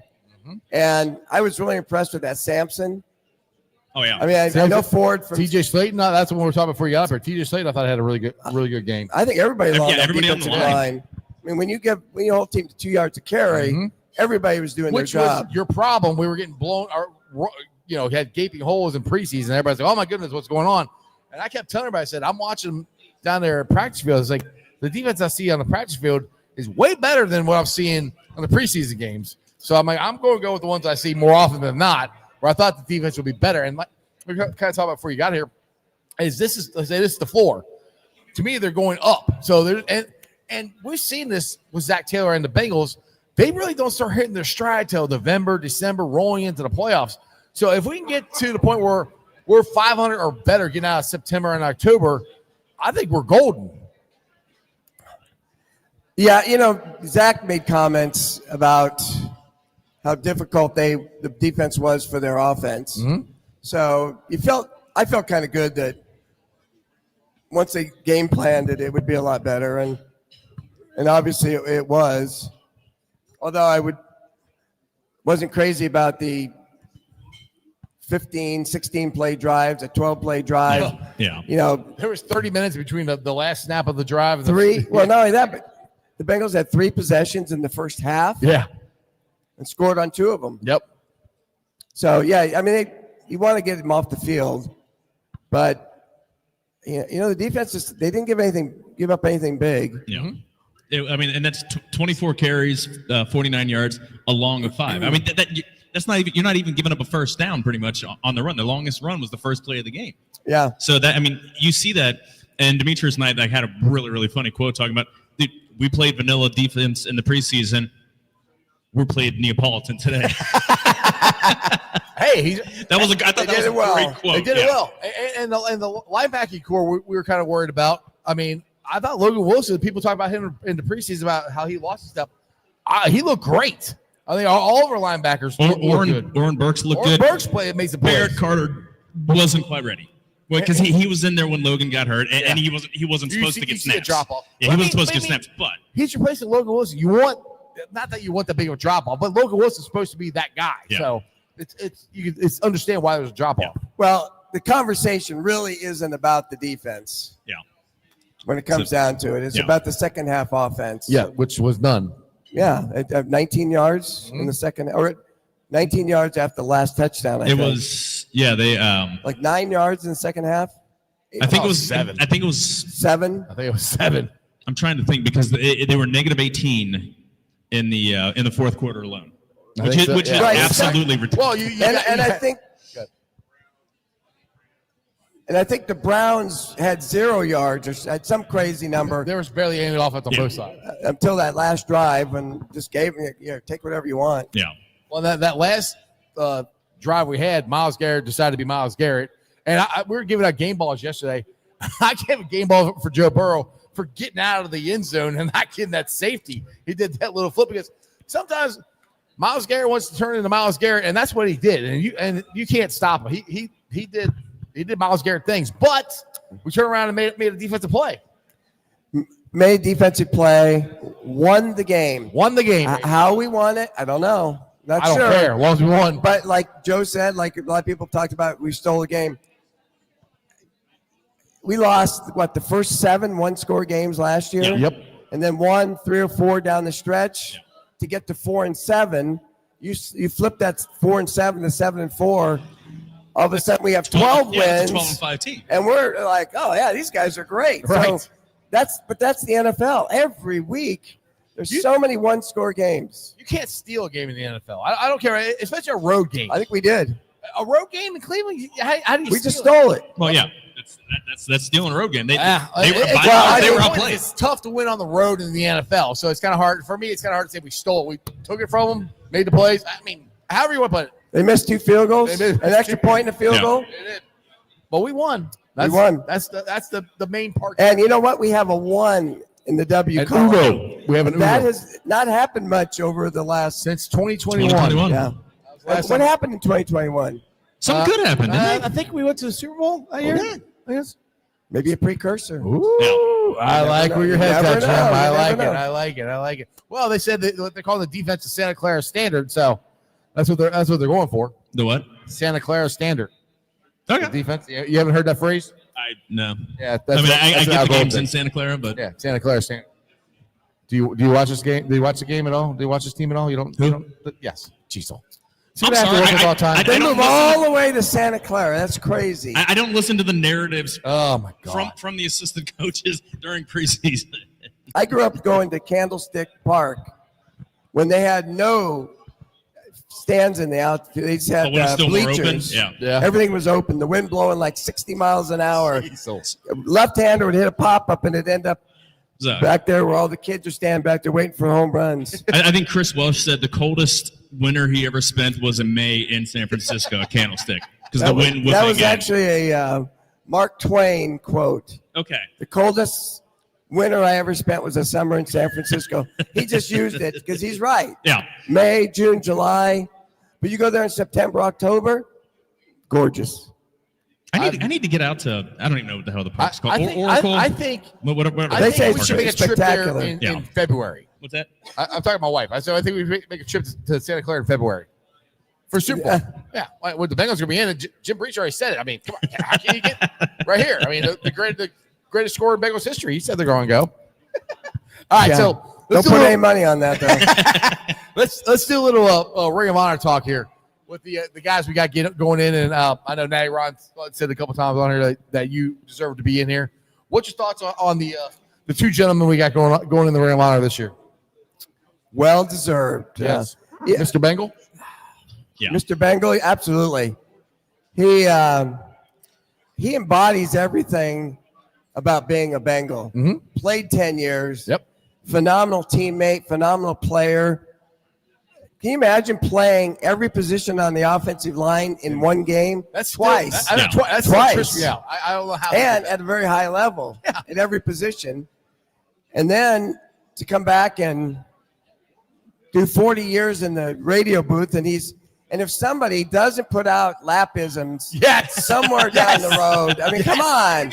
There's probably there's got to be thousands of them. Somebody out there needs to tweet that out, okay? And tweet out lapisms and start a book. I think that'd be a great idea. Lap is a great choice. He's phenomenal. Lamar Parrish should be in the Hall of Fame, not just the Ring of Honor. Absolutely. You know, he's Deion before Deion. Deion, Woodson, and then him in returns of non-offensive touchdowns, and he was way ahead of their time. Yep. So he was the guy. He was the guy. And he's spectacular. He had 47 interceptions. It's ridiculous. Crazy. So I mean, he's the reason that oh my God, why can't I think of his name? The other That one guy who did Ken Riley. Ken Riley got all the interceptions because they would throw it to Lamar. Yeah, you say that, but he had a Rattler. Lamar told me that over. I know he did. but Rattler had more interceptions after Lamar left than he did when he was there. So I was taking it from Lamar. There probably was some truth in that, though. Tom Casanova was the reason for all of it. They were great. Both of them were great. But I really think Dave Lapham, he's the soul of Cincinnati football.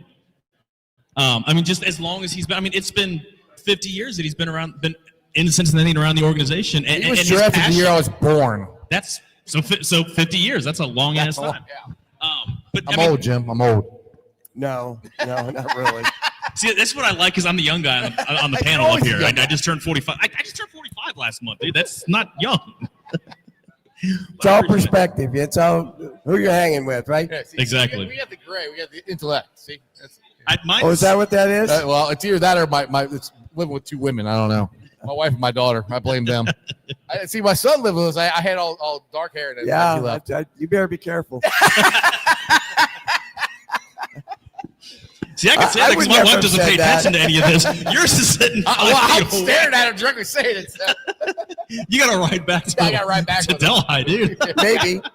I might be walking. The last ride. Exactly. But yeah, get back to Dave Lapham here.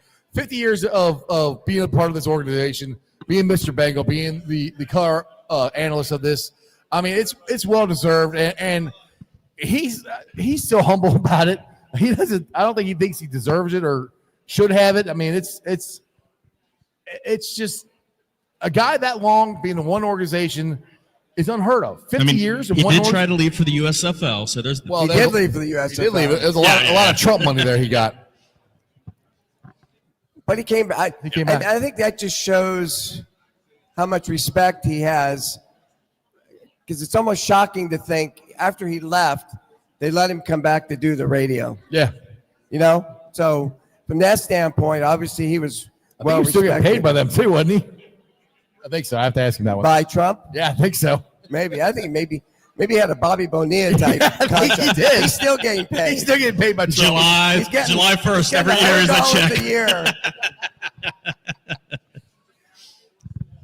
But leaving Lamar here, let's go back to him and how we said this for years about Ken Riley. Leaving Lamar should be in the Ring of Honor, or not Ring of Honor, Hall of Fame. There's lots of Bengals should be in the Hall of Fame. Corey Dillon should be in there. Willie Anderson should be in there. What's got to change? Do we got to win a Super Bowl? If we win a Super Bowl, do you think that'll change the mentality of people, how they think about Bengals? Very possibly. I mean, there does seem to be a bias against this for whatever reason. I think the other problem legitimately is there are so many deserving players that are not in. And it's hard to pick and choose. Kenny Anderson should be in. Why did I forget him? Of course, he's probably the last quarterback that should be in that isn't in. Yeah. MVP. Well, and over plenty of guys that are in already. What's that? He should be in over plenty of guys that are in already. I mean, you don't want to take the award away from someone who's been in there. I don't know about but if you look at, I don't know about that. I mean, you look at some of the numbers, and I get it's Hall of Fame, not Hall of Numbers, but and their eras. NFL passing in two different decades. Right, his era overlaps Joe Namath a bit, and Joe Namath, his numbers pale in comparison to Kenny Anderson. You look at even like modern era Troy Aikman. Troy Aikman's numbers pale, and because they won rings, so it's Hall of Fame. They ran the ball. Numbers. They ran the ball. A lot. If he played in an offense, it's like if Kenny had played in San Diego's offense, he would have had Dan Fouts numbers. Yeah. Troy Aikman would have had Dan Fouts numbers in that offense. So, Troy Aikman he threw a beautiful ball. Oh, yeah. But they had a phenomenal offensive line. They had best offensive line. They had a great running back. So, yeah, I don't have a problem. Bob Greasy and Bart Starr, their numbers. I mean, but again, he ran the ball much more during those eras. Yeah. I mean, the point is like why? What? Like, okay, I hate to bring this up, but if you win Super Bowl 16, he probably gets in. Very possibly. And I hate that. Yeah. I mean, I don't hate that. Dan Fouts is in, and he didn't get to a Super Bowl. Well, that's okay. That's my argument all the time. Dan Fouts is in. He never got to a Super Bowl. Great numbers, though. He was more prolific, but less efficient. Ken Anderson was MVP, took his team to a Super Bowl, and he beat Dan Fouts in the Freezer Bowl. That's where I'm like, how does that trump? I'm not saying this about Corey Dillon and Willie Anderson. Yes, majority of other years, there wasn't very good teams, but they stood out on those bad teams. So for me, it makes it even harder to I agree do with that. I agree with that. Makes him more of a Hall of Famer. You can go be any Pittsburgh Steeler win 4 or 5 Super Bowls and you had whatever and you get in, but you were winning. When you are on these teams that you don't win and you still put these numbers up, that makes it more like you should be in Hall of Fame. Well, the problem is I think over time, winning's become more important. Right. And I mean, Ernie Banks won back-to-back MVPs. Mm-hmm. Today, he wouldn't have probably been in the top 10. Yeah. Just because his team was in last place. Right. So yeah, winning is a big deal, and Kenny, I don't get it. It's I mean, and it's not as if people aren't aware of him. Like any school, like you have all these older scribes that are, that are there pounding their table. National guys that pound their table for Kenny. And it's like, what are we missing? There's players that are pounding the table for Kenny. Anthony Munoz does it constantly. Yeah. Mm-hmm. It's I mean, and after all that, it's in the senior group's hands at this point.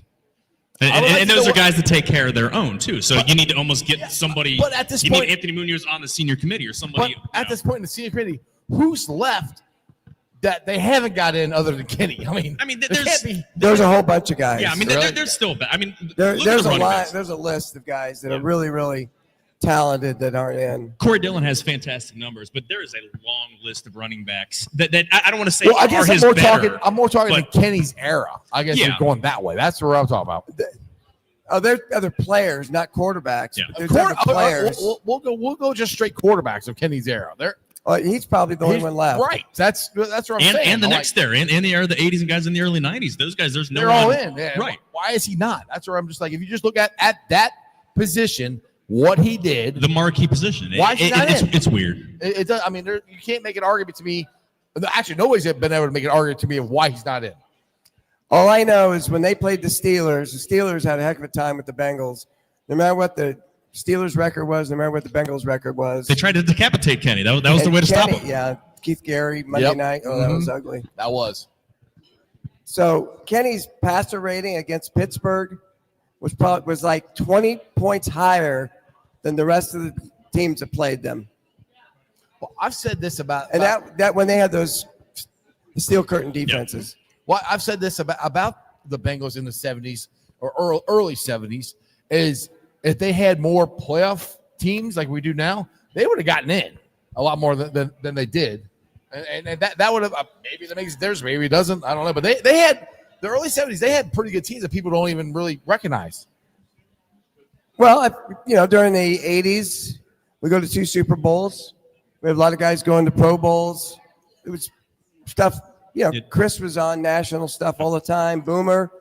Yeah, 2 MVPs then in the 80s. Then you get to the 90s, and it's basically the lost decade. I mean, literally. That's what everybody remembers. I don't know. That's a lot of people refer back because that was such a long period of non-winning. Yeah. I mean, they played the Rams. When did 99? The Rams win in 99? Yeah, Rams won in 99. So they played the Rams here in 99. The losing team was going to be the worst. Yep. Worst record of the winning 90s. Percentage, I think, of any pro sport. Oh, wow. For that decade. Yeah. And the Rams obviously blew them out, went on to win the Super Bowl. Yeah. Unfortunately. That was a fun team, though. What, the 99 Rams were a fun team. Unbelievable. Greatest show on turf. Marshall Falk. Now, my wife, who's a Buccaneers fan, hated them. Because they beat her team in the NFC Championship game. So they were good. They were good. Really good. They were good. Fun team to watch. They were good. Now, one thing I'll say about this, with this offense, and I've said, talking to the greatest show on turf, I think this offense the Bengals have this year has a chance to be that good. With Jamar, Fant, Mike G, Chase Brown, this offensive line, I think they have a chance to be that explosive as the 99 team. I know we didn't see it on Sunday, but I think it's obviously going to get better. Am I crazy in thinking that? Or I don't know. That 99 team was pretty special, but there was no reason to think – because I think their offensive line is the best one they put in front of Burrow. Yeah. So from that standpoint, and considering what happened last year, there was some stat that came up about the first 2 weeks of the season, average points per game, and then the other 15 games or 14 games was like 10 points higher. And that's probably what's going to happen. Yeah. I think in Joe's case, the more information he gets, the better he is. Mm-hmm. So the more he gets into the season, he seems like he gets better more snaps. and better. Yeah. The more he sees. So it is just the more weird. information he gets. It is just weird though, because this is his 6th year in the league. But and a lot of like quarterbacks. Right, I know. It's just a weird anomaly because he's legitimately one of the top 3. Depending on whoever you say is your best quarterback or the best quarterback in the league, it depends on what you value from the quarterback. But he's one of clearly the best 4 quarterbacks in the NFL. But every year he just struggles the first couple weeks, and it's so bizarre. This year they tried playing him in preseason games, and he almost got obliterated. The first half was great. He looked okay. Yeah, he looked okay. Second half, but it's just like I think they need to go back to not playing him in preseason because he almost died in Washington a couple times. Like running around like, dude, it's preseason. It doesn't matter. Stop it.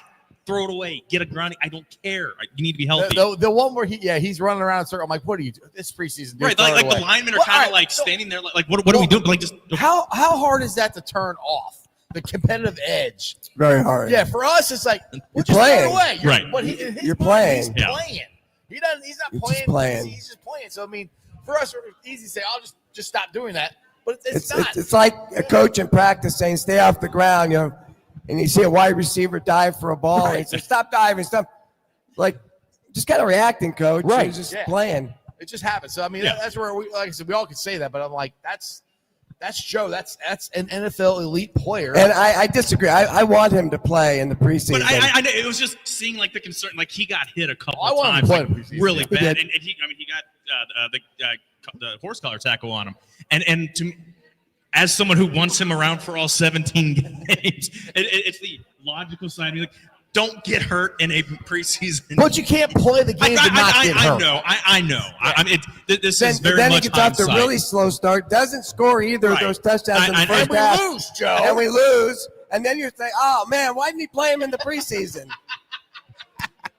Exactly. It's funny, though, because the narrative, and again, this is national narrative against the Bengals. Everyone was, these guys need to play. They need to play. Their slow starts. They play, and then they're just letting Burrow get killed out there. What are they doing? And he's not like, well, then the national media doesn't pay attention. I mean, I pay as little attention to the national media as I can. I'm telling you to do that because it's just for the defense. They kept saying, "Oh, this defense hasn't gotten any better." All you saw was 3 preseason games where they didn't really. I don't say didn't care, but weren't showing anything. The only thing that was concerning to me was going in the wrong gaps, missing tackles. That was concerning to me. Like I said, for what I saw in the practice, it looked pretty good. So I try not to pay attention to what they're saying because they don't look at them like every day, like us Bengals fans do, or like crazy ones like me go to practice as much as I can. That's true. Yeah, I mean, it's hard to.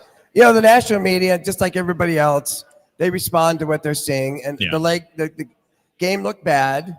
The preseason defense looked bad, and that's what they're responding to. So as soon as they start turning it around and get things going offensively, and the defense gets settled in, continues to play at a high level, then they'll turn their thoughts around. Yeah. With that, we got the Jacksonville Jaguars coming up here this Sunday. Like I said, I've got them going 2-0. That was my season prediction. With everything we said here and the Jaguars, we got Lawrence there who has a tendency to throw the ball to the other team. How confident are you, Jim, going into Jacksonville? I'm never confident. I believe we can win all the games, right? But I'm never assuming we will win. Well, I wouldn't say I'm assuming. I predicted it, so it's kind of. Well, I mean, I'm hopeful. I'm hopeful, yeah. But I think what people forget is the depth of talent in the NFL. Right. Everybody gets to choose from the same players. They're all good players. Right. So, I mean, you gotta bring your A game every week. Yep. So I don't know, and they have a different coach. So is it Liam Cohen? Is he the coach? I think so. Wasn't he? Yeah, he was the Buccaneers offensive coordinator. So you got a guy that kind of turned Baker Mayfield around. Right. And they're kind of thinking that he's going to do that for Trevor Lawrence. He had an okay game, the first game. Right. So we'll see. I just hope the boys bring it on Sunday. What's the point spread on that? I think it's 3.5 or something. 3.5 us? Yeah. I'm curious to see what. You got 3 points for just being at home, right? Exactly. Hey, that's Jim Breech right there. 3 points. Well, I'm curious to see what Travis Hunter does because he only had a handful of snaps on both sides of the ball.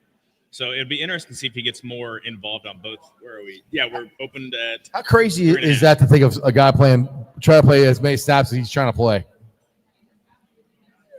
Well, what was football in the 40s and 50s? Iron Man football. Everybody played both ways. But you're talking 60, 70 years ago. I mean, nobody's done that. The only one that has come close to that to me is Dion. And Dion didn't even do because coaches decided that they wanted to get more particular about their substitutions and things, so they started getting more specialized. And then it became, well, let's have a defensive side, let's have an offensive side. But there's always been guys that could have played both ways, always. How hard do you think it'd be for him to stay healthy doing that? That's the key. Right. It's not the fact that he can do it. Right. That's more of what I'm thinking. Sure, How can he stay healthy doing that many snaps? We'll see. Yeah. It'd be hard. I honestly think that he's going to be a cornerback who plays wide receiver on a handful of snaps. And I think it's probably I think they have it the other way around. I know. They had him playing more on offense and then going in some package. He was a better receiver than he was cornerback. I just think watched a lot of the stuff in college because Big 12 and UC fan. Right. I just think he's I'm dynamic with the ball on offense, but I just think he can be a better playmaker on defense. I don't know. Maybe it's just thinking the defense is, it's a more important. Yeah, I wonder if he just so has unique instincts, because I'm not sure when you're playing both sides, do you hone your skill that well? Yeah. If you're able to put the time into one side. And that's the other thing is not that playing wide receiver is easy, but I think playing cornerback and being able to the different schemes and everything, you can learn a route tree and you can learn to play. React in cornerback. Right. And cornerback, I think playing cornerback is much easier than playing wide receiver. You think really? so? You think so? Okay. When you're a wide receiver, you run down there, you have to read what the defense is doing. Right. Then you might have an option route. Do I go inside? Do I go outside? You have to read the defense. Yeah. If I'm playing man-to-man, I'm covering the guy up there. I would just stick a guy out there who can play man. I'm just saying is the wide receiver knows where he's going to go. No, he doesn't, though. Well, he it depends. Yeah, I mean, there's always option routes built in, depending on where the coverage is. But and then a blitz, right? And he's got to, he might be the hot read. He's got to do something different. Cut off his route, He's got to recognize that. You changed my mind, Jim. It's unusual that more receivers have had really good years as rookies. But what was it? One guy had 1,000 yards up until 5 years ago? Yeah. Well, Collinsworth had 1,000 yards. There weren't many. Yeah. It was very rare. It was very difficult. But a lot of guys have come in as rookies and done well defensively as cornerbacks. Yeah, I'm with you. I think Joe here, I think you changed my mind. I'm like, because you're right. There's more to read and to understand our defense. I guess there is. I mean, honestly, neither position is easy. I don't want to sit there and say that. None of it's easy. Yeah. And those guys are freaky talented, both sides of the ball. I mean, it's like people would say, Trey missing all this time. Well, all he's got to do is put his finger in the dirt and go get the quarterback. Well, he does drop back. Not very much, but he does drop back. So, I mean, any NFL position is there's a reason you guys are in the NFL. There's a reason you're good at what you do, because not everybody can do it. Yeah. If they could, our two dumbasses would have been in the NFL, and we're not. Yeah. I mean, so Trey, for instance, he works his tail off. We know that. Absolutely. And still, I'm sure he came out of that game thinking, yeah, it's getting closer, but football, you can be in great shape, but you're not in football shape because you're not used to being hit. Yes. And that you got to get used to being hit. Mm-hmm. And your body's got to get used to being hit and knocked around. It just takes some time. To that end, that's what makes what Dalton Reisner did so much more impressive, because he's only been in town for a week and a half. Yeah. And I mean, he was brought in knowing he was going to be depth to come out. Now, I think most people were of the understanding or belief that he was probably going to get a starting job within, within a quarter. Right. Not the third drive of the season. Quarter, right.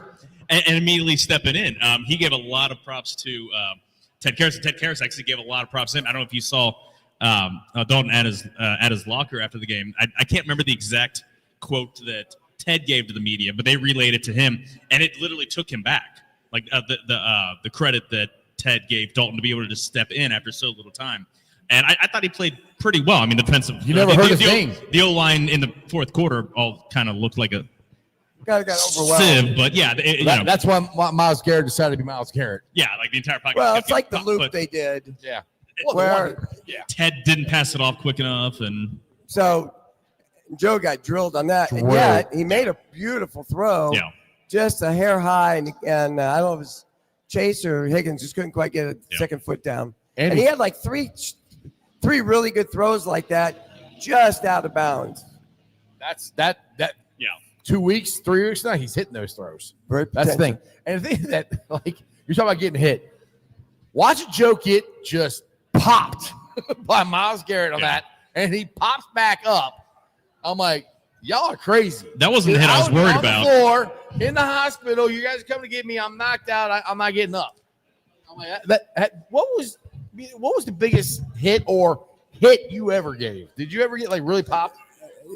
I was not delivering too many blows. Just running down and just drilling. Kickers are athletes too. We saw Pat McAfee. He put a couple of licks on. Oh no, I had a lot of tackles, but I didn't go drilling. I didn't go knock somebody off their feet. Did you ever get a clean shot? Somebody like we're playing Green Bay in the preseason, and so all these rookies are the best players from their college teams, but they're trying to make the team as special teamers.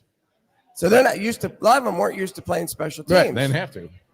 So I kick off, and the L1 on my left and the R1, they run down, and they both avoid going outside their guys.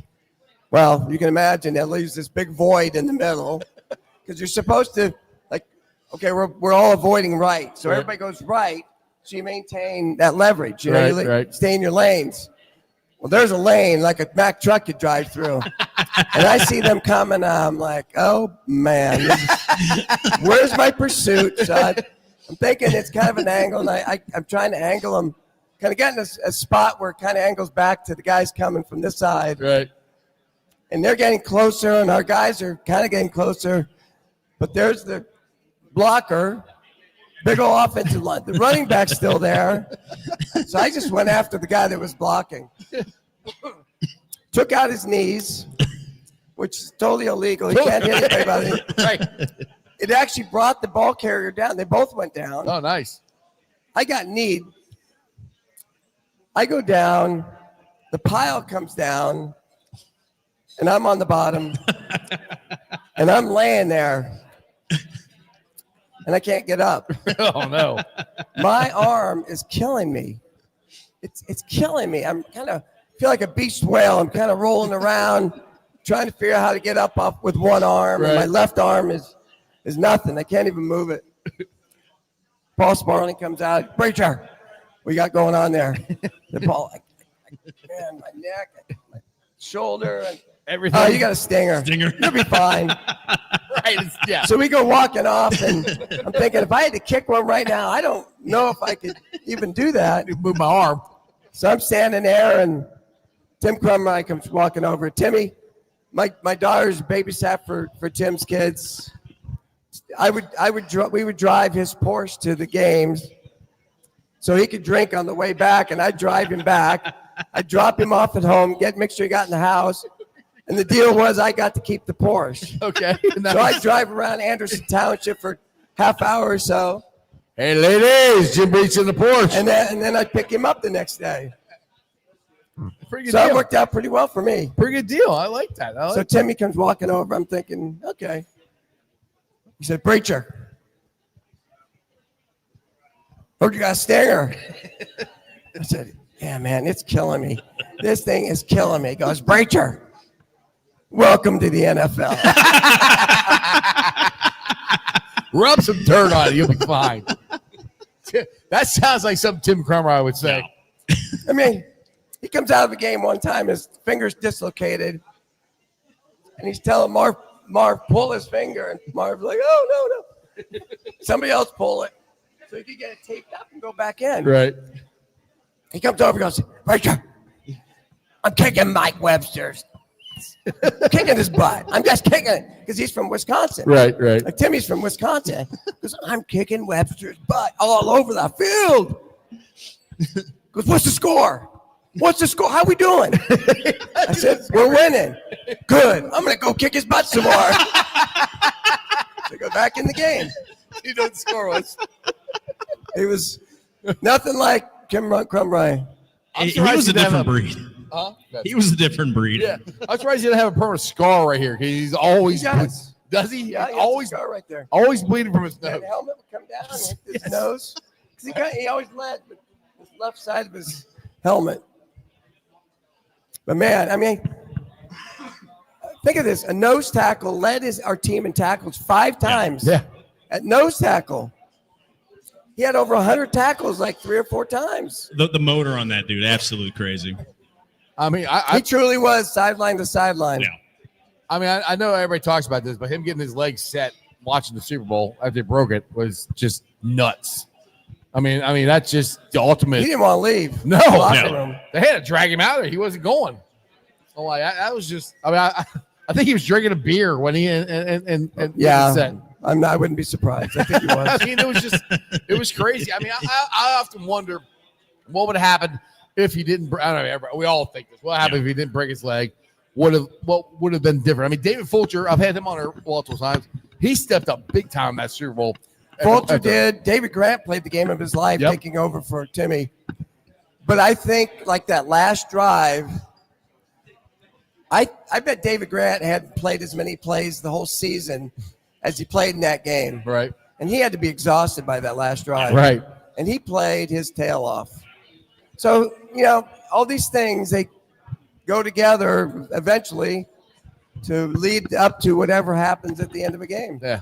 I talk about with Fulcher. If the Bengals win that Super Bowl, he told me the MVP would come down to either him or you. Probably win the MVP for that Super Bowl if the Bengals win. Depending on how could have been.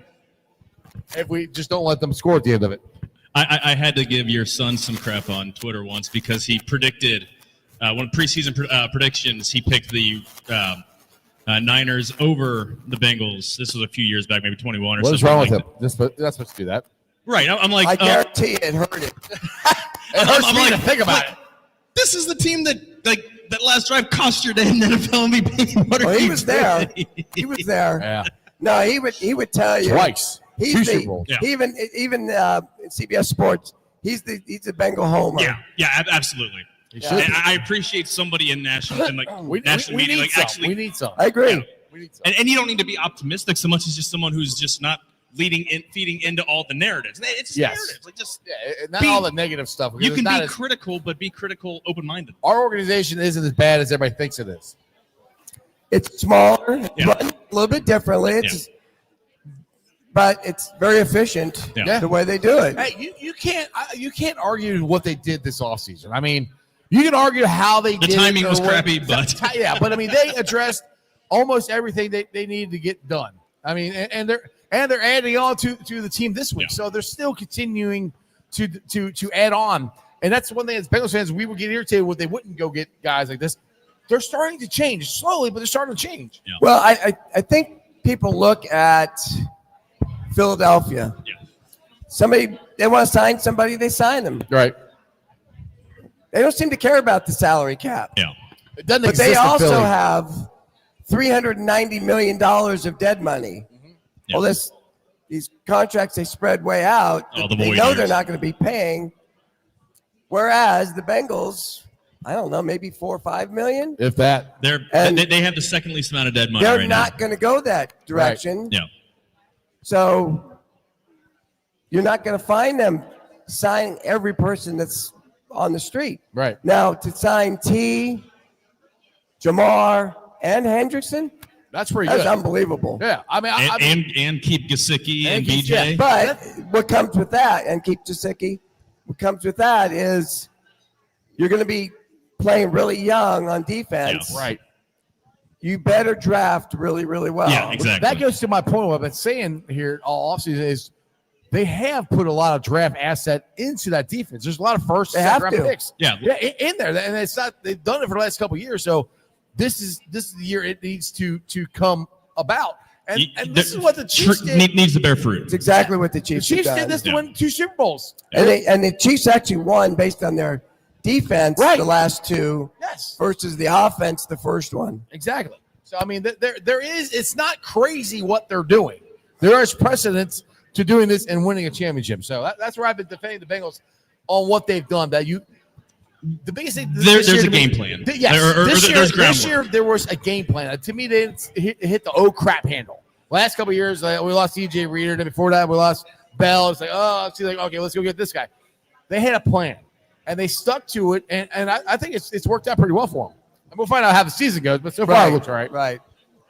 So much is dependent on the young DBs. Yeah. Exactly. Well, and I think that's why it was smart bringing in the defensive coordinator that they did. You brought someone who is, who was just a college coordinator, and I mean he's working with a couple guys that he coached in college anyway, in Foskey and Howard Cross, and those are back of the room guys. But this is someone who developed guys. I mean, obviously Notre Dame's bringing in 4 or 5-star guys, but they were a top defense because he was able to take the raw athleticism out of high school and turn them into a functional unit. Now he's getting guys. Notre Dame doesn't get the same players at Ohio State. Not anymore, right? But I mean, even the team that went to the national championship game last year doesn't have the 5-star players that Ohio State. It's really difficult to get into Notre Dame. Yeah, they've got a tougher athletic. But I'm a UC fan. We don't get any of those guys. Right. Well, I went to Cal. Yeah. We're not getting a whole lot of them either. Cal puts out a hell of a lot of quarterbacks, though. I will say that. To. Yeah, we haven't had a lot of. You still got Aaron and Goff kicking around. Yeah. And Kyle Bowler was a thing for a week Kyle or two. Bowler was. That was the dude who threw it from his knees from midfield through the goalpost, like 60-plus yards. That's crazy. On the air, in the air. That dude had some crazy arm talent. Yeah, that really helped him in Baltimore, didn't it? No. All right, on that note, I want to end this. Jim, I appreciate you coming. Thank you very much. Absolutely. Thanks for having me. Again, we're live at the Moerlein Lager House. We're doing the Dine for 9 for the Joe Burrow Foundation. So 9% of all the food and drink you guys buy tonight goes to the sun is killing me here. The Joe Burrow Foundation. My thanks to Jim Breech, the Bengals all-time leading scorer. Terry Nelson over there. We've had a great time. We will be back this Sunday for the tailgate. We're here 3 hours before every single game. So it's $50. But with the code game 10? No, was it? Game day 10, you get $10 off of it. $40, all inclusive right here in this room. A bar, margarita bar, buffet. It's all here 3 hours before we get here. So come on down this Sunday. We're doing watch parties here every Sunday. It's going to be a great time. Shout out to everybody that came. Thank you. I appreciate you guys. Anything else? That it? You got anything to say you want to say? We went in 2 hours without talking to the Reds, who aren't eliminated yet. Yeah, no, the Reds are eliminated. They're eliminated. All right. Hooday! And that's just sports, baby. See ya!